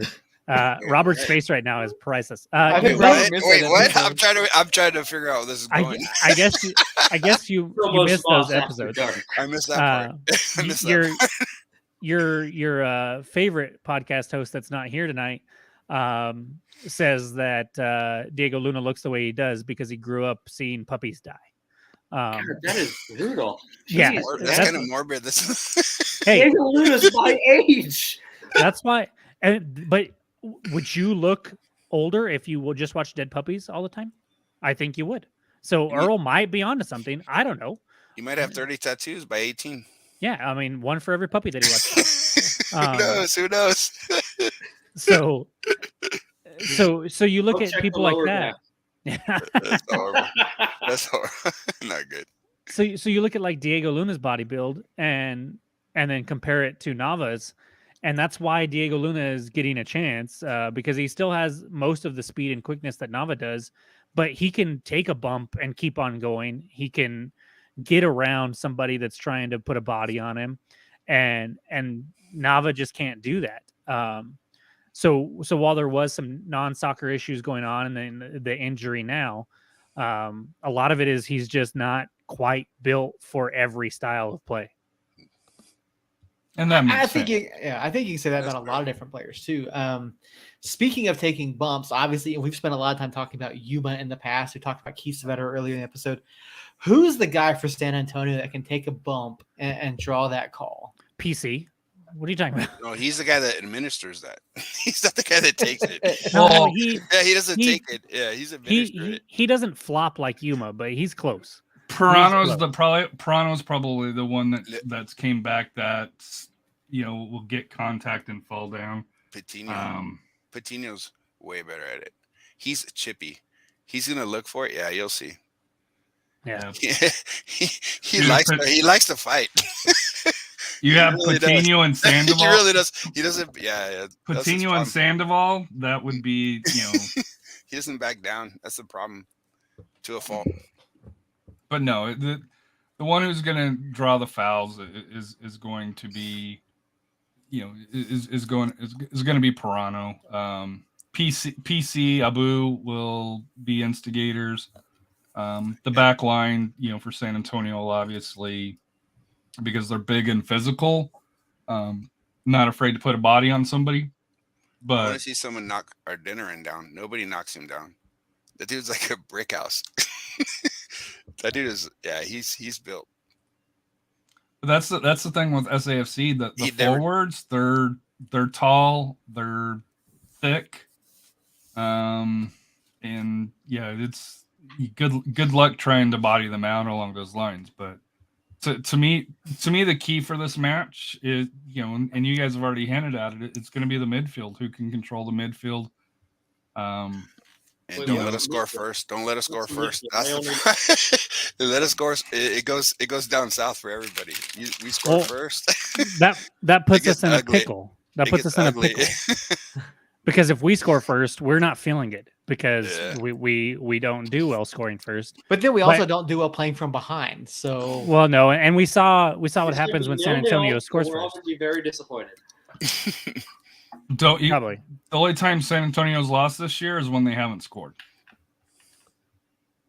It's that simple of a fact. If San Antonio scores, they've yet to lose. and they become blowouts. Like it's crazy because we can't come from behind, and we hyper press, and then we just give up shit. It opens up the field. If a team gets up 2-0, you can like against Loyal, in true we were in Phoenix. Phoenix was a little bit the first match in Phoenix. The first match in Phoenix, we had one forward. The second match, we just couldn't, we couldn't finish. It was one of those matches where if you go back and watch it, you'd be like, how did San Antonio not, at least get something from it? But to me, it's being at Toyota Field, we know it's going to be a tight. We know it's going to be physical. We know New Mexico is going to fall down on the ground. Like I said here, there'll be a few handballs that no one calls. Okay, So- that one I get. The big thing is our humidity. No sombrero, man. No. We have a home field advantage. It's called heat and humidity. The humidity, I believe you. Yeah. You should Yeah. see the Oakland players. They're like keeling over. Well, But- it brings up the comment about the altitude of Roro. oh, wait, we just played in. Roro looking into Jacob's eyes and saying, "I effing hate this place. I can't." Oh, wait, we did just play in down in RGV last weekend, so I think we should be okay with the humidity. Yeah. Nothing as bad as Minnesota in July, though. That was tough. Go play in Atlanta in August. You know what? No one cares about Atlanta. I hate to say it. No one does. Yeah, why do you keep bringing them up? The honeymoon phase is over. What happened to Joseph Martinez? Your stud player. What's going on with him? If we want to keep talking about Atlanta, Yeah. We've had a lot of All I'm injuries saying this is year. that an Atlanta San Jose game A lot of would be a injuries. 0-0 draw, and everyone would be. So sad. what happened to him again? Not about the injuries. What happened to him? You're dodging the question. Joseph, well, he came Well, back the from Braves this season. Let's not talk So about what happened to Atlanta him? United. The Atlanta Braves this season. It will be like, aren't they behind the New York Mets? You're like, well, let's not talk about them. Half The Atlanta game. Hawks are really good this year. half a game. Half a he game back. can't talk about the Falcons because their season's already over after I'm they sorry, took who? away the first week. Who? The Falcons, your number one team. Yeah, who? Sorry, I don't know who the dat? Falcons are. Who dat? Who dat? Yeah. Who dat indeed. No, I mean Atlanta United's obviously dealt with a lot of injuries this year. Joseph Martinez has not been the same since he came back from his ACL tear, which I think is to be expected from a lot of guys, unless you're Adrian Peterson. But yeah, a lot of issues there in Atlanta. Carlos Bocanegra has to go. But yeah, I mean, looking at this weekend, New Mexico United and San Antonio FC. I mean, New Mexico's done pretty well down in San Antonio. Two wins, 2 losses, no draws on the road down there, including a playoff victory. Was it really a playoff victory? I That's still don't know. controversial. I No. still don't know why. What happened was. I still don't know why Tape. our goal was Jacob, wiped let's off, watch the and tape then right now, and there's a handball, definitive. I don't care. It's what not you do. definitive. Dude, everybody knows. Everybody. You see, the way my bank account set up, Oh man. But yeah, I mean, United has done pretty well down there, and a very difficult place to play. And San Antonio, obviously, this year, I mean, killing everybody no matter where they are, but obviously they're very good at home. Harry, you pointed out the midfield as being the key to the match. Is there any particular matchup that you're looking at in terms of like player on player? And Robert, same question to you. to me, it's about who can be creative in the midfield for here. And I know San Antonio likes to counter and go and go up with the Boo and PC, throwing those darts out. But I think this is the match where maybe Pirano can make a little bit of difference with his attacking drives going into the box. For New Mexico, I don't. It depends. It depends on who they have. Was it Pareto is the guy that probably they have to look out for, but I don't know if there's Weehan always magically is the best player on the field. But was it Justin Portillo? To me, he's the key because I don't know if Chris has got another all USL game in him at this point. It's just who matches up with the dinner, and like there's been games where like he is non-existent all of a sudden, but there's some games where he's just on. So if someone can control him, I mean, whoever's defending him needs to really put in a big effort because he's going to create chances and he's a big guy. And if they can just cut down Abu distributing to him or any of those players in the central mid, that's going to be epic for them because, like I said, there's been a couple games like Sacramento and a couple where he just was literally like was he even playing? You couldn't tell. But there's been some where he's just hitting the post repeatedly or scoring goals. So if you can shut him down, that's big for y'all. Don't let us score first. That's a big thing. So I've tried to watch San Antonio a fair amount this season because obviously it's a big matchup either way. You guys picked up your first win against us in Albuquerque this year. First time. Yeah, first time to win in Albuquerque, I should say. My first trip, they get a win, so I just got to make sure I make the trip. We're going next year. We're going next year now. Never allowed. Just going again. We're going every year. So tell me a little bit about Adeniran. How does he like to play? Obviously he's listed as a forward, but how does he play in terms of San Antonio's scheme? He's always like one of the target men for those long balls. It's just our biggest offense is like causing a turnover and then instantly like 1-2 passes and we're upfield. They like to just put the pressure on you instantly, and he's one of the big point men because he's so huge and he's a lot faster and quicker than you realize, and he has a wicked left foot. And one thing that we brought up is like we finally have a forward that's going to shoot from outside the 18. Our biggest thing in the early season was just like all our goals were inside the box. He is not afraid to rip it from the outside, and it can be wicked. You do not leave him open. It's a tough ask for someone to guard him because he's physical, strong. He has all the attributes. He's slightly inconsistent sometimes. That's the only thing. And the only problem I have with him, sometimes he has a tendency to track too far back because they're expecting him to play a little bit of defense, and then he's not up there when the attack is already ready to go. But if he's not needed to do that, gosh, he becomes ultra dangerous. Ultra dangerous. Jacob, Carlos, let's ask you guys. Going the other way, obviously, big match for New Mexico United. The margins that our club has is getting quite narrow. We're only 6 points above the playoff line at this point, and we're only 10 points ahead of Phoenix somehow. 5 matches to go. Obviously, the first question is, how big is this match on Saturday? Is there a chance that United walks away with a win? And who's your player to watch? Well, every time I think of playing in San Antonio, obviously the playoff match comes to mind. However, a match that comes to mind that still keeps me up at night was that absolute demolishment in year one for New Mexico. I think it was 5-0 in San Antonio. That's why when you read the stats of how well we're doing there, I was like, wait a minute. Toronto scored twice in that game, by the way. You know what? And Chris Weehan scored a goal. I'm just kidding. Sorry, go ahead. I didn't mean to cut you off. I just wanted to throw that out there. But, I have a lot of respect for San Antonio. I have especially a lot of respect for Jordan Farr. I hope he does freaking amazing. He's my favorite opposing goalkeeper.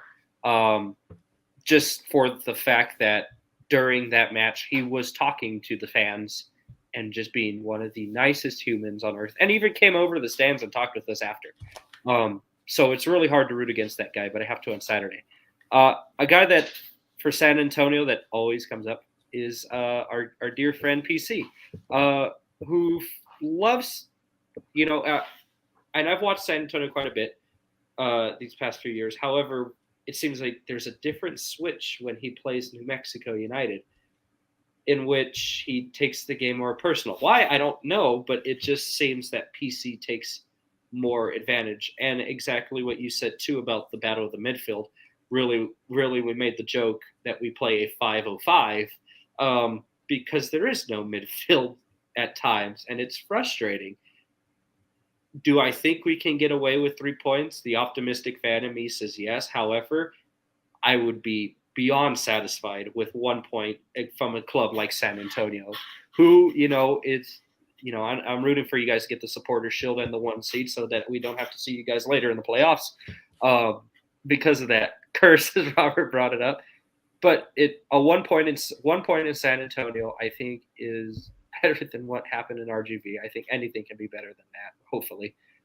A very good competitive game, but it's also playing to each other's weaknesses of, do you want to take the lead or do you want to take the lead? Do you want to have the lead?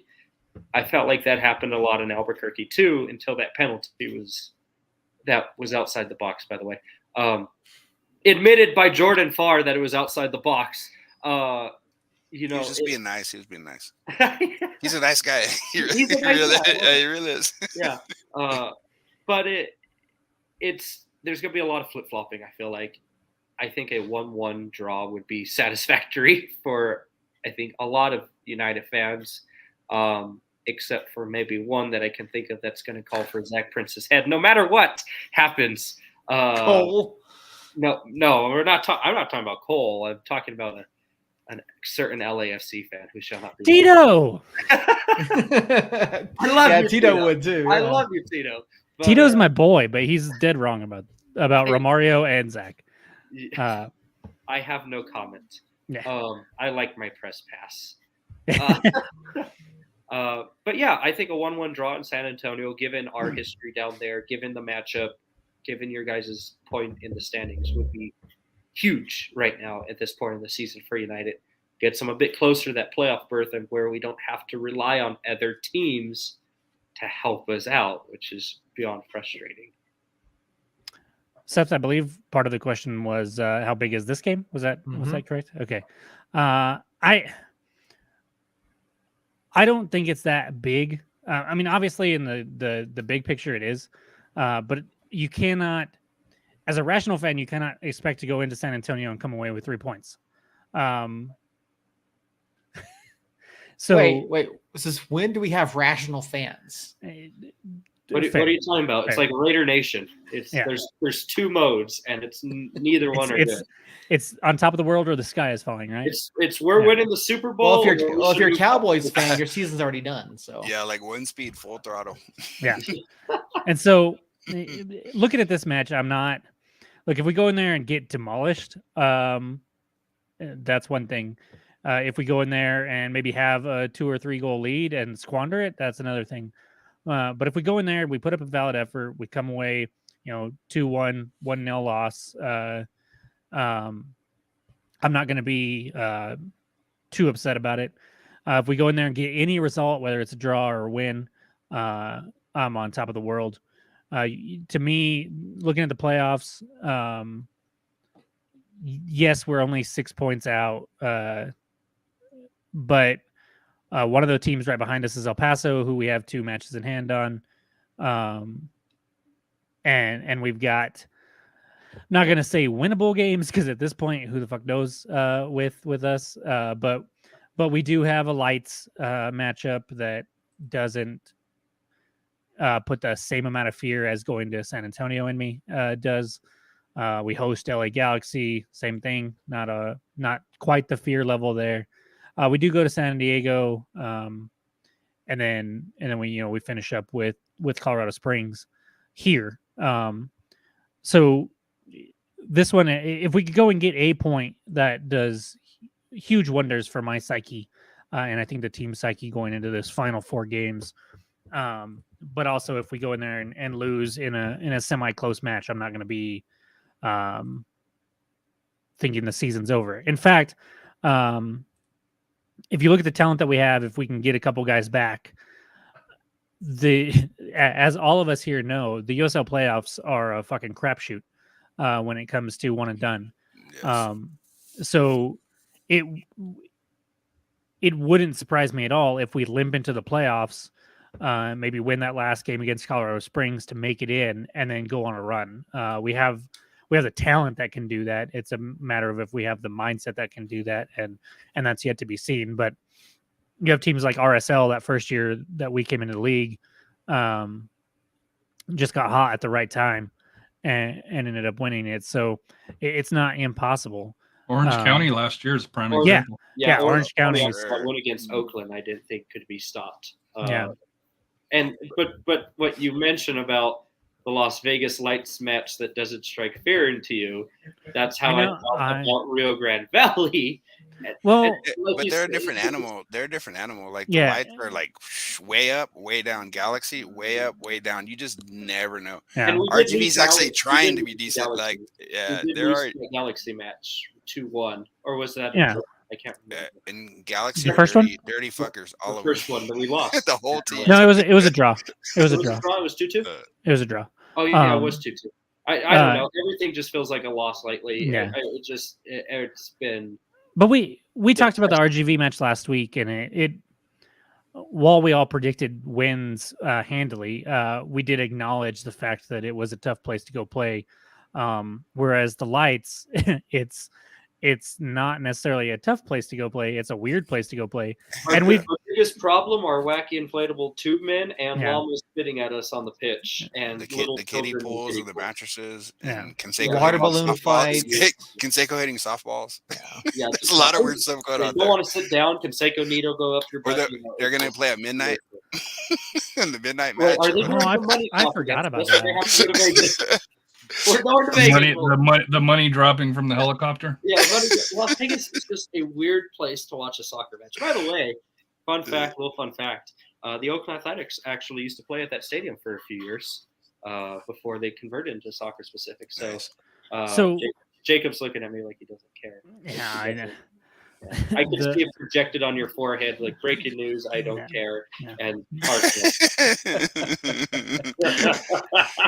don't take that, Jacob. Trespass revoked. That's funny. Anyways, yeah, no, I think, and I thought you were going to bring up the shellacking that the Lights put on us in Las Vegas in year one. Was that 5-1, right?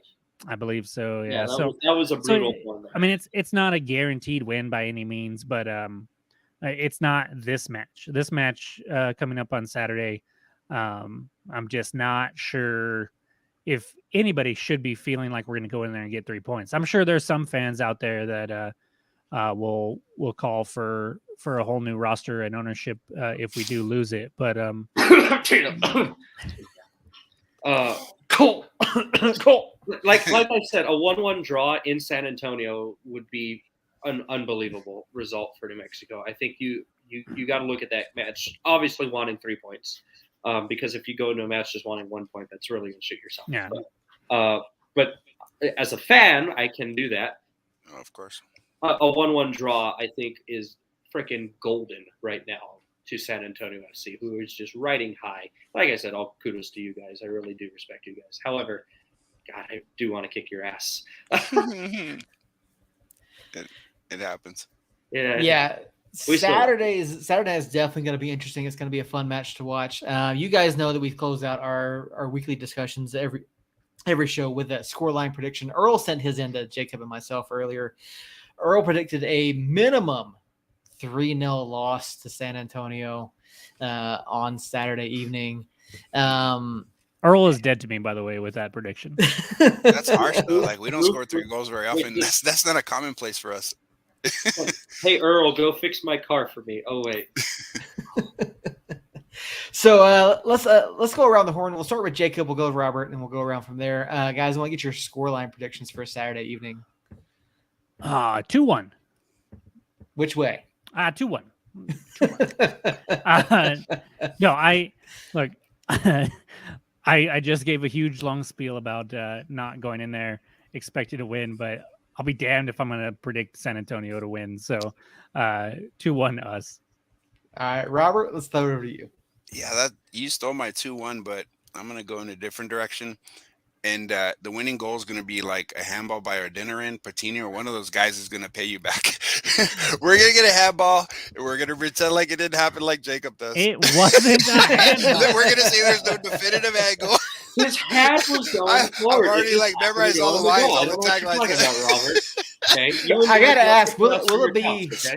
Will Or it be it'll like an Asante He'll like punch? hit it in the goal. I hope so. I hope it's that egregious to where like Jacob's just beside himself. He's gonna explode. And I'm be like, there's no definitive angle. That punch, it was a natural motion. He like you just see him go like this and knock it in. Oh no, I don't know what you're talking about. I don't know what you're talking I thought we about. were playing volleyball. I was looking that way. I turned around and we were winning. All right, Sombrero Man, scoreline Saturday night. I'm going to pull a Thierry Henry here and say 1-1. 1-1. All right. Harry? You guys are all wrong. There's been only one match out of the eight times we played that's had both teams score. Mm-hmm. One match. And that was October of last year, 4-2 New Mexico win there. So, and if you look at the matches, really outside of a couple of matches, they haven't been close. So I'm going to say 2-0 San Antonio. I just, history says both teams do not score this in this match. I think that makes a whole lot of sense. I thought about this a lot today, especially after Earl gave his prediction, and I kind of wanted to pay homage to Jacob here a little bit and go 5-0 San Antonio, just to kind of put that juju the other way, because every time Jacob predicts 5-0 for us, we lose. No. I've only predicted 5-0 once, and we did win that game. I've predicted 4-0. Barely against the Red Bulls. Oh God, that game. Barely. It was. I remember that you said. Pentagon. There you go. Thank God we didn't need that penalty. Yeah. Yeah. Right. So what are you actually gonna do, Seth? So I thought about this, and really, it's San Antonio's a tough place to play. Toyota Field's tough. San Antonio's you guys have Jordan Farr in the goal. Your defense has been really good this season. One of the best defenses in the league. 22 goals allowed. I think Farr is saving something like 76% of his shots, somewhere right around there. And we don't finish well.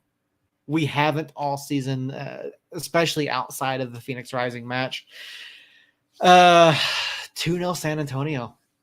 I mean, it's Guys are all and I'm not going to lie to you, that scares the crap out of me because everybody on the USL show went San Antonio. They're locking in everything. Jacob deep down is going San Antonio 2-1. He just can't admit it. No, I'm really not. Yeah, you are. We know. This is the game that we figured out offensively for the first time in 3 seasons. It's gonna happen tomorrow or Saturday night, and I, for one, I'm going to be happy to show San Antonio as the frauds that they actually are. Oh yeah. All right. Well, let me. All right. On the heels of that, I gotta ask. So earlier this season, Phoenix won one match, and people were saying, "Oh, it's the second coming of Phoenix Rising. Phoenix is back." Is one loss by San Antonio really make them frauds? I think they've been frauds all season. I've been screaming it all season. Yeah, you literally have said they're not as good Did as you their not record see the after they went Nicholas- over and over and over. Did you not see the Nicholas Murray power rank, or was it the no, not the power rankings, the weekend review? I'm over that guy. He was all so like, over him. San Diego just played great, blah blah blah, and San Antonio they were underwhelming. They're just going to underwhelming. catch up It's to been the them. story But they're all also season. they're about to win the league. All season. That's the Get out of problem. here. Is like so many people are worried about like the scoreline, like they want fireworks. 1 is more than 0. That is It's true. just like that's the key. You look at the stat line. The other team had 2 shots on goal. But The it's whole not, game. It's like literally. It's like a boa constrictor. We score and then you do not even shoot on the goal. it's not like the. It's ugly. I'm not saying you're frauds because you're not winning like 3 or 4-0. I'm saying you're frauds because I've watched the games and I'm just like, how the fuck is this team doing it? It's so aggravating. It's so Everybody- aggravating that you guys are figuring out ways to get results. And then we Just come out because and they play can better finish. than half the teams Just we because they play can and finish can't get a and we result. can't does not make them frauds. No, Just we'll- because they can do what we can Frauds. does not make them frauds. Frauds. We'll have 3 shots on goal, 2 goals. It's like efficiency. Like I like that's the difference. 10 shots on goal. We'll have 10 shots on goal, 47% possession, and we will lose 2-1. Well, no, you guys will have Actually, probably we'll draw 53, 54. So the problem with San Antonio, New Mexico, neither team likes the ball. It's going to be hot potato all match. This is going to be one where let me San Antonio will play kickball, kick it back over to New Mexico. Hey, bring it back up but yeah, it's to me, if San Antonio gets that early goal, and shakes the confidence of New Mexico, it could be a long night. Newsflash, Harry, we have no confidence. So all you have to do is look at us wrong, and we'll be shaken. And of course, we both know this. In the 75th minute, we'll be done. We're done. There is a third unit that is on the pitch that could make a deciding factor in this here, and so that's always interesting to see how that third team on the field performs, and if they lean one way or another. But that's just USL, so they never lean our way though. So I think. Wait a minute. Let's talk about the playoffs and the handball. Yes, sir. Only in the playoffs. Oh man, VAR. Okay, all right. Here's the deal. That game, you take out the one maybe call, maybe not on the handball, and it was fairly evenly reffed. And bullshit. If you look at, what are you talking Bullshit. about? San Antonio had scored right took off the board by magically who knows what. They never clarified. But like Robert just said, one's larger than 0. I'm just saying. I'm using Robert's words here. Just saying. And we got to go get our hearts broken in El Paso the next week, okay? Now, Karma came back. To be fair, I was watching that match on a giant big screen in Santa Fe, so I didn't have the best view. However, I still think we would have won in penalties. If it would have been if it went to penalties, yeah, because that year San Antonio couldn't convert a penalty to save their lives. So that's not the case so much anymore. But yeah, at that time, but it's a good thing we don't have to think about that because we won fair and square, 1-0. Don't use the word fair. You won square. Like, let's take the fair out. Square 1-0. Yeah, there you go. Yeah, you're right. One is more than 0. You win. And you want to know what's funny is this has been on 2 hours. My MacBook's about to die, guys. The Irvine City Council meeting, for Orange County, they have yet to get to the Orange County situation because 4 hours later. Because they don't want to. They're a bunch of cowards, is what they are. Yeah, they're hoping to table it. They're hoping to delay it so long it gets tabled, and then just worry about it later. I think we should make a sign when we play LA Galaxy saying keep the OC and OC. Oh God, Galaxy, just stay healthy in that game. That's all I gotta say. Yeah, watch out for Harvey and Zaldania, both those guys. They're the worst. They're the worst. I know I'm wearing an RSL hat, but I'm actually an Earthquakes fan. I just like the hat. I like the design. So I've always grown up hating LA Galaxy, and especially Landon Donovan's stupid forehead, which is a lot larger than Jacob's. But just saying, maybe not my much, but a lot larger. I'll leave you with this. I think Jacob knows more about coaching than Landon Donovan does. I'll just leave it at that. If you ever watch him on the sideline, it isn't Landon Donovan that's coaching. It's Nate Miller that's coaching the Loyal on game day. Donovan is there because of his name. Yeah, no, and he goes in the press conferences dropping F-bombs. That's all he does. Like afterwards, like we got fucking cheated. And blah blah blah blah. I thought that was Rick. I miss Rick. The used car salesman. I miss Rick. Well, speaking of Rick and his previous team. Him being gone hasn't magically solved all their problems either, has it? No, and I think Oakland took care of the Wang Dier situation pretty well this past week. Harry, how's your boy Vanderplas doing? I haven't heard much from him since the firing of Rick. He's like most Rising fans, probably a little bit shell shocked. I still talk to him quite a bit, but yeah, he's been awfully quiet for me too. It's hard to talk trash when. They beat us twice. Yeah, they beat us twice. That was another problem. It's like I can't say anything. I was like, I want to. No. I want to say a lot. Look at at least we didn't lose to New Mexico. look at the season that they're having. You can talk shit. Yeah, no, I know. But they beat us twice, dude. They're the team that like just has our number for some They reason. beat us 5-0 in the 2 matches. Yeah, So like, the matches weren't even close. it makes no You sense. you can We still can talk shit. carry that Look for at you. look at their season. Yeah, you're You can right. still do it. I mean, Look to at where be they're fair, at. they are Look at where not you're at. out of the playoff hunt yet. No, Look, they are nobody, not. in the, That's nobody weird. in the Western Conference Let's is. In don't Monterey care. Bay, Put that in the freaking They're universe. not. They're Don't not put making the that out there. playoffs. They're not. I don't want making the Monterey Bay. playoffs. Monterey Bay is the one you don't want. They look. That's the team that I like. They That- look that- right that's now. not in. Yeah. I don't think Vegas hangs on because Trejo's They don't- got signed to they don't LAFC care. and he's actually playing there. I thought So I don't Danny think the Trejo's Lights head was make on the it. tortoise somewhere in Mexico. I'm Galaxy not too. sold on Oh, El Paso yeah. making it El because I Paso don't doesn't think make it. I El Paso don't. does not they- make it. I just don't think yes they're in a playoff position, but they've been fool's gold because they played 2 more matches than most teams. I They're can not see, making it. I can see this clip being used in a little video by our friends over at USL Trash Talk of Jacob and Henry saying that. So I'm just not gonna touch that subject. Yeah, you got this. Don't Our worry. buddy I Jerry don't will care. throw something up there. I How don't about care. that? They're not making the playoffs. They're not. All right, I yeah, don't I care. can see it now. I can see the video. I now. don't. I've already been on record saying I don't think they make the playoffs. I said 10 games in when they had 2 games lead, they're fool's gold in the standing. They've always been inflated by they've played more matches. Yeah. Yeah, RGV, Monterey Bay, I think are the 2 teams that move up. I like don't think Monterey Bay. Rising can be consistent.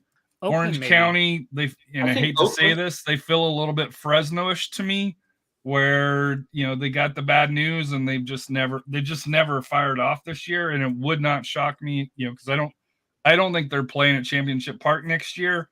Would not shock me if they have to take a year off to find another place to play, unless they play at Cal Fullerton, I think is where they played at previous. Mhm. So it wouldn't shock me if they have to sit a year. The Angels might Is need it- someone to help pay rent there. So Was it Fullerton or UC Irvine? I think it was Irvine. Irvine. I know it was at one of the campuses there. So, but They go you for figure it. we're already mid-September. How are they going to find a place to play, get it set up in time, and get approved through USL for that here? So it wouldn't shock me, and I think that's why they're pushing the issue. Hey, we need to get a decision from Championship Park so they know what to do. But They're to not me, going to get that decision. They're just going to push it They're as not. far back as they can. The Irvine City Council is just like what I've been dealing with my entire life with the Oakland City Council of, well, yeah, we want a stadium. However, we'll talk about it in next month's meeting. And it's just I think that they're going to get an answer. It's not going to be the answer that they want, but they're going to get an answer saying, hey, we can't guarantee you the stadium is what they're going to get. which is a bunch of BS. It's stupid. The whole situation is just horrible. But to me, Monterey Bay, RGV, and I hate to say it, if I just don't think Rising can get their act together. But I think it's Oakland- between those teams. Oakland is to me, Oakland's a team that could make a run. I would have it RGV, Monterey Bay, Oakland is my. Well, if power you're taking rankings. 2 teams out, RGV, Monterey Bay, because they're playing best form at this point. Oakland would be that wild card, and I guess El Paso would be that wild card if they can get a couple of results. But they play LA Galaxy this week, but they get the benefit of no Judge and no Harvey. Both of those got red cards last match, so we'll see. Yeah. Yeah, this final few weeks are definitely going to be interesting. I mean, looking at it, yeah, Oakland's playing well right now. Monterey's playing well. RGV's playing well. And, I agree with Harry. I mean, we've talked about it all season long. Like, to me, El Paso just hasn't looked right. Phoenix hasn't done enough. And I don't think the coaching change there helps them one bit. I felt if they were going to make a change, they should have done it sooner or just wait until after the season and ride it out. So I feel like that change there didn't really do anything to help bolster their playoff chances. And so, yeah, I mean, if I had to pick 2 in, 2 out. Last 2 in, last 2 out. I mean, yeah. I mean, I don't think Vegas holds on. I obviously don't think El Paso is gonna hold on. I don't think LA is gonna make a run at it. I honestly think, especially Monterey Bay, especially because they have the matches in hand on everybody else. I feel like they've got the biggest opportunity of anyone to jump those spots, seeing as how they're 2 points back of Vegas right now. Match in hand on Vegas, 3 in hand on El Paso. Like Monterey Bay is just like poised, especially with how well here's the problem with that. They run a thin roster, and it's going to be a jam-packed schedule.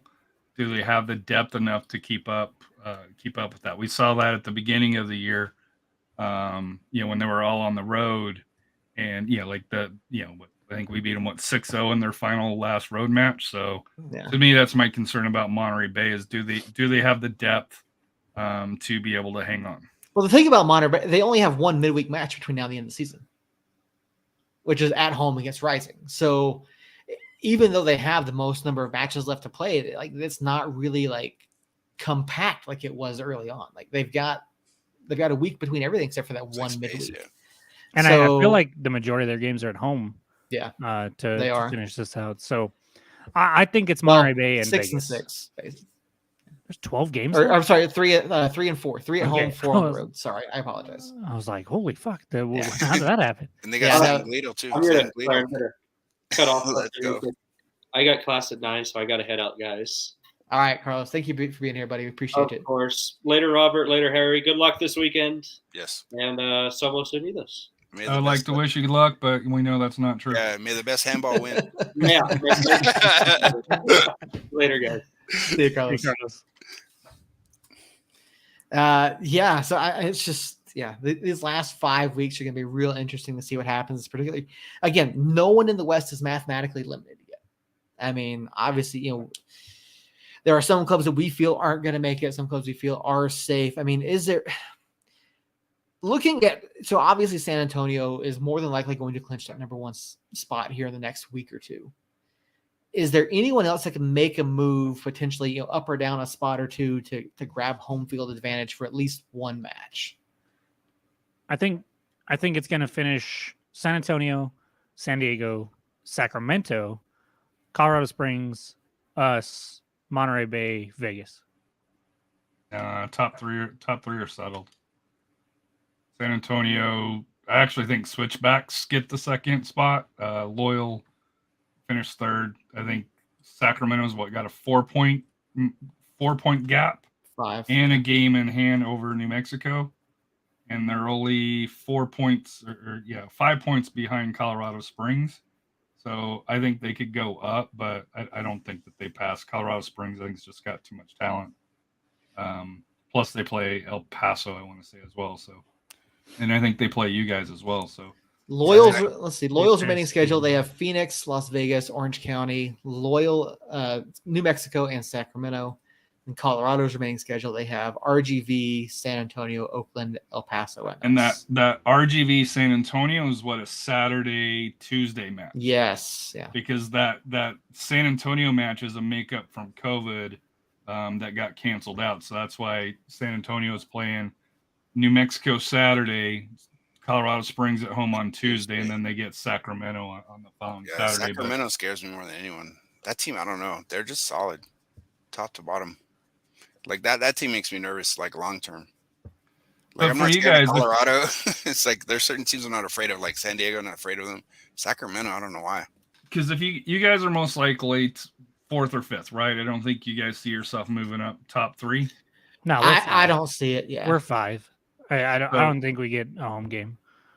Would you prefer traveling to Sacramento or traveling to Colorado Springs? Colorado Springs. Oh, Colorado Springs all day. Colorado, they're shaky. Like they can be really good, but they can be really bad. And I mean, look at the El Paso match. I mean, they were up 3-0 in 10 minutes and then gave up 4 goals. They're shaky on defense, big time. They're leaky. I feel like that's what happens. I feel like that's who we play. You just read Colorado Springs' matches. Mm-hmm. That's not an easy schedule. And with the way they're playing, I think Sacramento can catch them and pass them.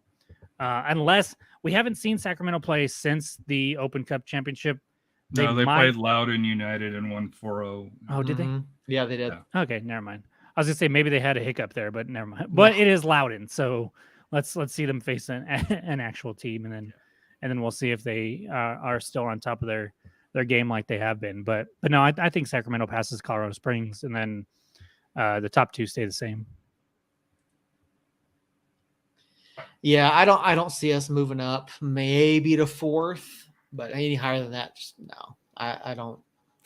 I don't see it. I mean, I think it's more likely that we slide down, given the fact we basically play 5 playoff teams in our final 5 matches. But who's passing you though? Yeah, that's why I don't think we go down. That's the issue. It's New Mexico, can play 500 ball, and I hate saying that, but they can play 500 ball, and they're still finishing 5th. I mean, RGV could potentially. Again, depending on results. I mean, I feel like our end of season schedule is tougher than theirs, but and given the way that we've been playing, like at this point, I'm not confident. I mean, RGV has Colorado, Charleston, Lou City, Memphis, Phoenix, Monterey. That's not an easy schedule. Well, it's wild because their form has been better, but their talent level is not. Yeah, that doesn't make sense. Like needs to translate. I mean, I see Charleston picking up wins easily. RGV picking up wins. Charleston, Phoenix, Monterey's potentially a win for RGV as well. But that's a tough game. I mean, that's not a gimme. Monterey is tough. Like, don't kid yourself. They're I'm not. They're real good. They're real good. So looking at max points, New Mexico's max points is 57. Mm-hmm. Next max points would be Monterey at 56. RGV's at 54. So there is some wiggle room if they went if they went perfect. I just think that the talent on New Mexico is good enough to where you may not win all the games, but you're not going to lose game. Now the only issue is with this loss to RGV, you guys lost the tiebreaker to them. Yeah. So RGV holds the tiebreaker. So if you guys end up equal on point, what's the tiebreaker? Goes, head-to-head, points and head-to-head, and then it's you guys lose the goal difference. Goal difference. Okay. Yeah.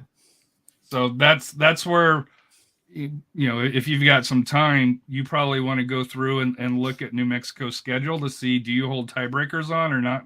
Yeah, I was working on that last week, and we hold tiebreakers over most of the clubs, but yeah, RGV now we lose that one. I feel like we're dead even. We're as of right now we're behind El Paso in points per game and regular season conference opponents. So we lose that. That's the third tiebreaker down. So yeah, that's so random that I don't get that far. If it's still tied after the tiebreakers and the goal difference, if that's equal, then I'm like, okay, it's too difficult to see how. Yeah, it matters on how teams play in the conference, and just it's through there. So, but to me, for New Mexico, it really. So for RGV, they only have to equal you. For most of the other teams like Vegas, Galaxy, Monterey Bay, if you already hold the tiebreakers on, they have to pass you, and that's a huge difference. Yeah, it is. And like you said, hopefully we don't get down to those tiebreakers because some of them are kind of obscure. Like I said, I did the math the other day, between us and El Paso, and they have more points in conference than we do because we were talking about, records against playoff opponents versus non-playoff opponents. And, that's one area that San Antonio has far surpassed pretty much everyone else is they're beating everybody. United is beating the clubs below them, the teams that they should beat, but we're not beating, and we're not making playoff teams. Yeah, we're not beating playoff teams. We're not making a difference against playoff teams, and so that's where one of the biggest differences is like. And that's the same with El Paso as well. When I looked at their records, they're beating the teams below them like they should, but they're not beating playoff teams. Yeah, and beating the non-playoff teams is only going to get you so far. Like you have to take that next step. You have to, pick up points. even if you're picking up draws against, say, the 1 and 2 teams, but you've got to be competitive against that 3 through 5 range and pick up, a win here and there. Even if you split the season series, 3 points, it comes out a wash in the end if you're both picking up 3 points. But yeah, United hasn't done enough in that aspect. And whether we've kind of alluded to whether it's the players, whether it's coaching, at this point, I think it's just the players aren't executing. I mean, I think the game plan is sound enough to pick up the points in every match, but I don't think we're executing and it's and not finishing. talent, though. It's not talent. That's another thing. They're bringing in talent. Yeah, no, we are. And, you had to listen to the show recently, and we've been talking a lot about Romario Williams. Romario's a guy that's incredibly talented. Yeah. And if you saw our group chat with Earl is just like all completely anti Romario. Like Romario had one shot the other night, one header, and wasn't even, granted, he wasn't even close, but still, like, when you're playing 20 minutes, you get one attempt, like, yes, you would like for them to do it, but Romario is not a pacing. I saw people on Facebook complaining about Romario not outrunning people. That's not Romario. Like, that's not what he does. Like, you have to understand, one, what players do, what their capabilities are, and like you said, we're bringing in talented guys, but they're just not. Yeah. Our biggest issue for me, again, the midfield. We're not creating the opportunities. We're not putting the ball into the box where guys like Romario or Kev or Nico or whoever can get on the end of it and put shots on goal. And then those shots we do take, we're not converting. So, So there may be a lifeline for OC. Somebody motioned and somebody second to instruct enter a 1-year agreement with OCSE to extend the deal. Hey. But then Oliver Chi, the city manager, said OCSE has been late on rent payments 94% of the time since 2019. So that's interesting. Oh, damn. They're late with the rent. We're going to air some dirty laundry tonight. They're going to cut the lights out. They're going to cut the lights off. Uh-oh. That's an interesting development. I know in the reporting that we've That's seen, different. that hasn't come out at all. So, yeah, that'll be interesting. And that's from Owen Evans. He does the PHNX Rising show. Yeah. Oh, But we know him. I like to give him give him the proper dues. Yeah. But I got to call it a night. It's already after midnight here. It's already Wednesday, right? Today's Wednesday. Yeah, It's already Wednesday. You turn into a pumpkin. I've It's got still to be Tuesday. up in 5 hours. So It's still Tuesday here, so party on. I'm just kidding. All right, There you go. yeah, I'm no, good. I get it. It is running late. Obviously Earl can be here. Carlos tapped out. Harry's got to go. I know it's Robert. I believe you're Central Time as well. So we do appreciate you guys being here. Hopping on last minute. Everyone knows, of course, where to follow Harry. He is at Ramacall across pretty much every social media outlet that I know of. Robert, is there anywhere that folks can follow you if you so wish, or? I don't really. Yeah, it doesn't matter. Like, I'll be on the show with Harry. I'm on SA Soccer too as well sometimes. All right, so at SATX Soccer then over on Twitter. Yeah. All right, there you go. So if you are listening or watching, please go give them a follow. We do, of course. We love Harry. Harry is a fantastic friend of speaking the show. of that, Jacob, you free to come on Friday 7-ish your time-ish? I believe so. Might have some kids in the background, but I believe That's I fine. can be there. We got kids, fans. This is, we're not a top tier organization like you guys. Yeah, there you go. Los Gatos Blancos. Yeah, I'll be there. All right, there you go. So there you can catch Jacob Friday night over on at SATX Soccer for additional San Antonio versus New Mexico talk from this weekend. Since Seth can't do it, and American football is more important. Dude, we've talked about it on our show. You guys have probably heard us. I've started helping out my son's gaffle team, and it's a lot of work, man. It really is. I thought you wanted to go to bed, Harry. Why'd you bring that up? You We're gonna bring be- Earl. Bring Earl gonna- Friday. We're gonna bring your child. Earl, I did tell Earl that he was Or is he Harry. work? Earl Yeah. thought he wasn't invited, so I said, no, No, he's invited for you're sure. invited. Oh, Yeah. yeah. So we'll see. I Earl's wonder why. Earl's more than welcome to come on. hell Like I said here, I wonder why he would think that's that way, Robert's Harry. BFF. So I'm not sure Yeah, he's why awesome. Earl wouldn't think 'Cause that he'd be on. I just learned so much about life. And we would even not allow soccer. him to Not have his soccer. dad jokes. We'll even allow him to bring his dad jokes, and Yeah. the human head is 10 times larger than blah blah blah, whatever. Yeah, I love it. Yeah, so Earl said he would look to see if he is on the call Friday night for Moriarty. So he's definitely interested in joining you guys Friday night. So awesome. Can't wait to check that out. So thank you again. Thank you guys so much for being here. We do appreciate you guys being in the chat and hanging out with us every week. And Harry, all your support over on Twitter and Facebook, and Robert, yours as well. We do appreciate you guys. So Jacob, sign us out. Yeah, for the fact that I think your team is frauds has nothing to do with how I feel about you two gentlemen as human beings. I love you guys. I appreciate everything you guys have done. Appreciate you guys being active in the chat and supporting us the way you do. It's I know it's hard for me sometimes to get behind another team's content. I do it, but it's hard for me to care about teams that I can't stand. Not you guys. You guys are good. I'm talking about a couple other teams that have content creators out here.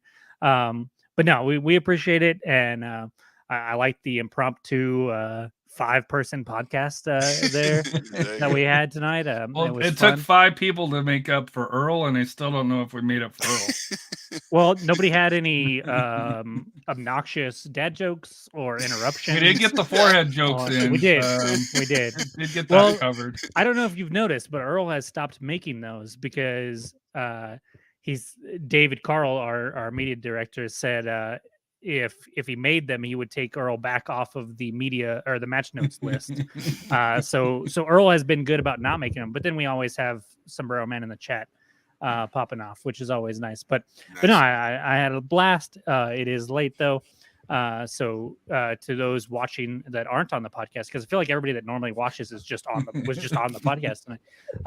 With the exception of the El Paso guy, Jerry. Oh, Jerry. Yeah, Jerry wasn't even in the chat. I think he was sad because his own team. He had that one little rally when he beat us, and then he went back to reality and realized his team sucks and got sad again.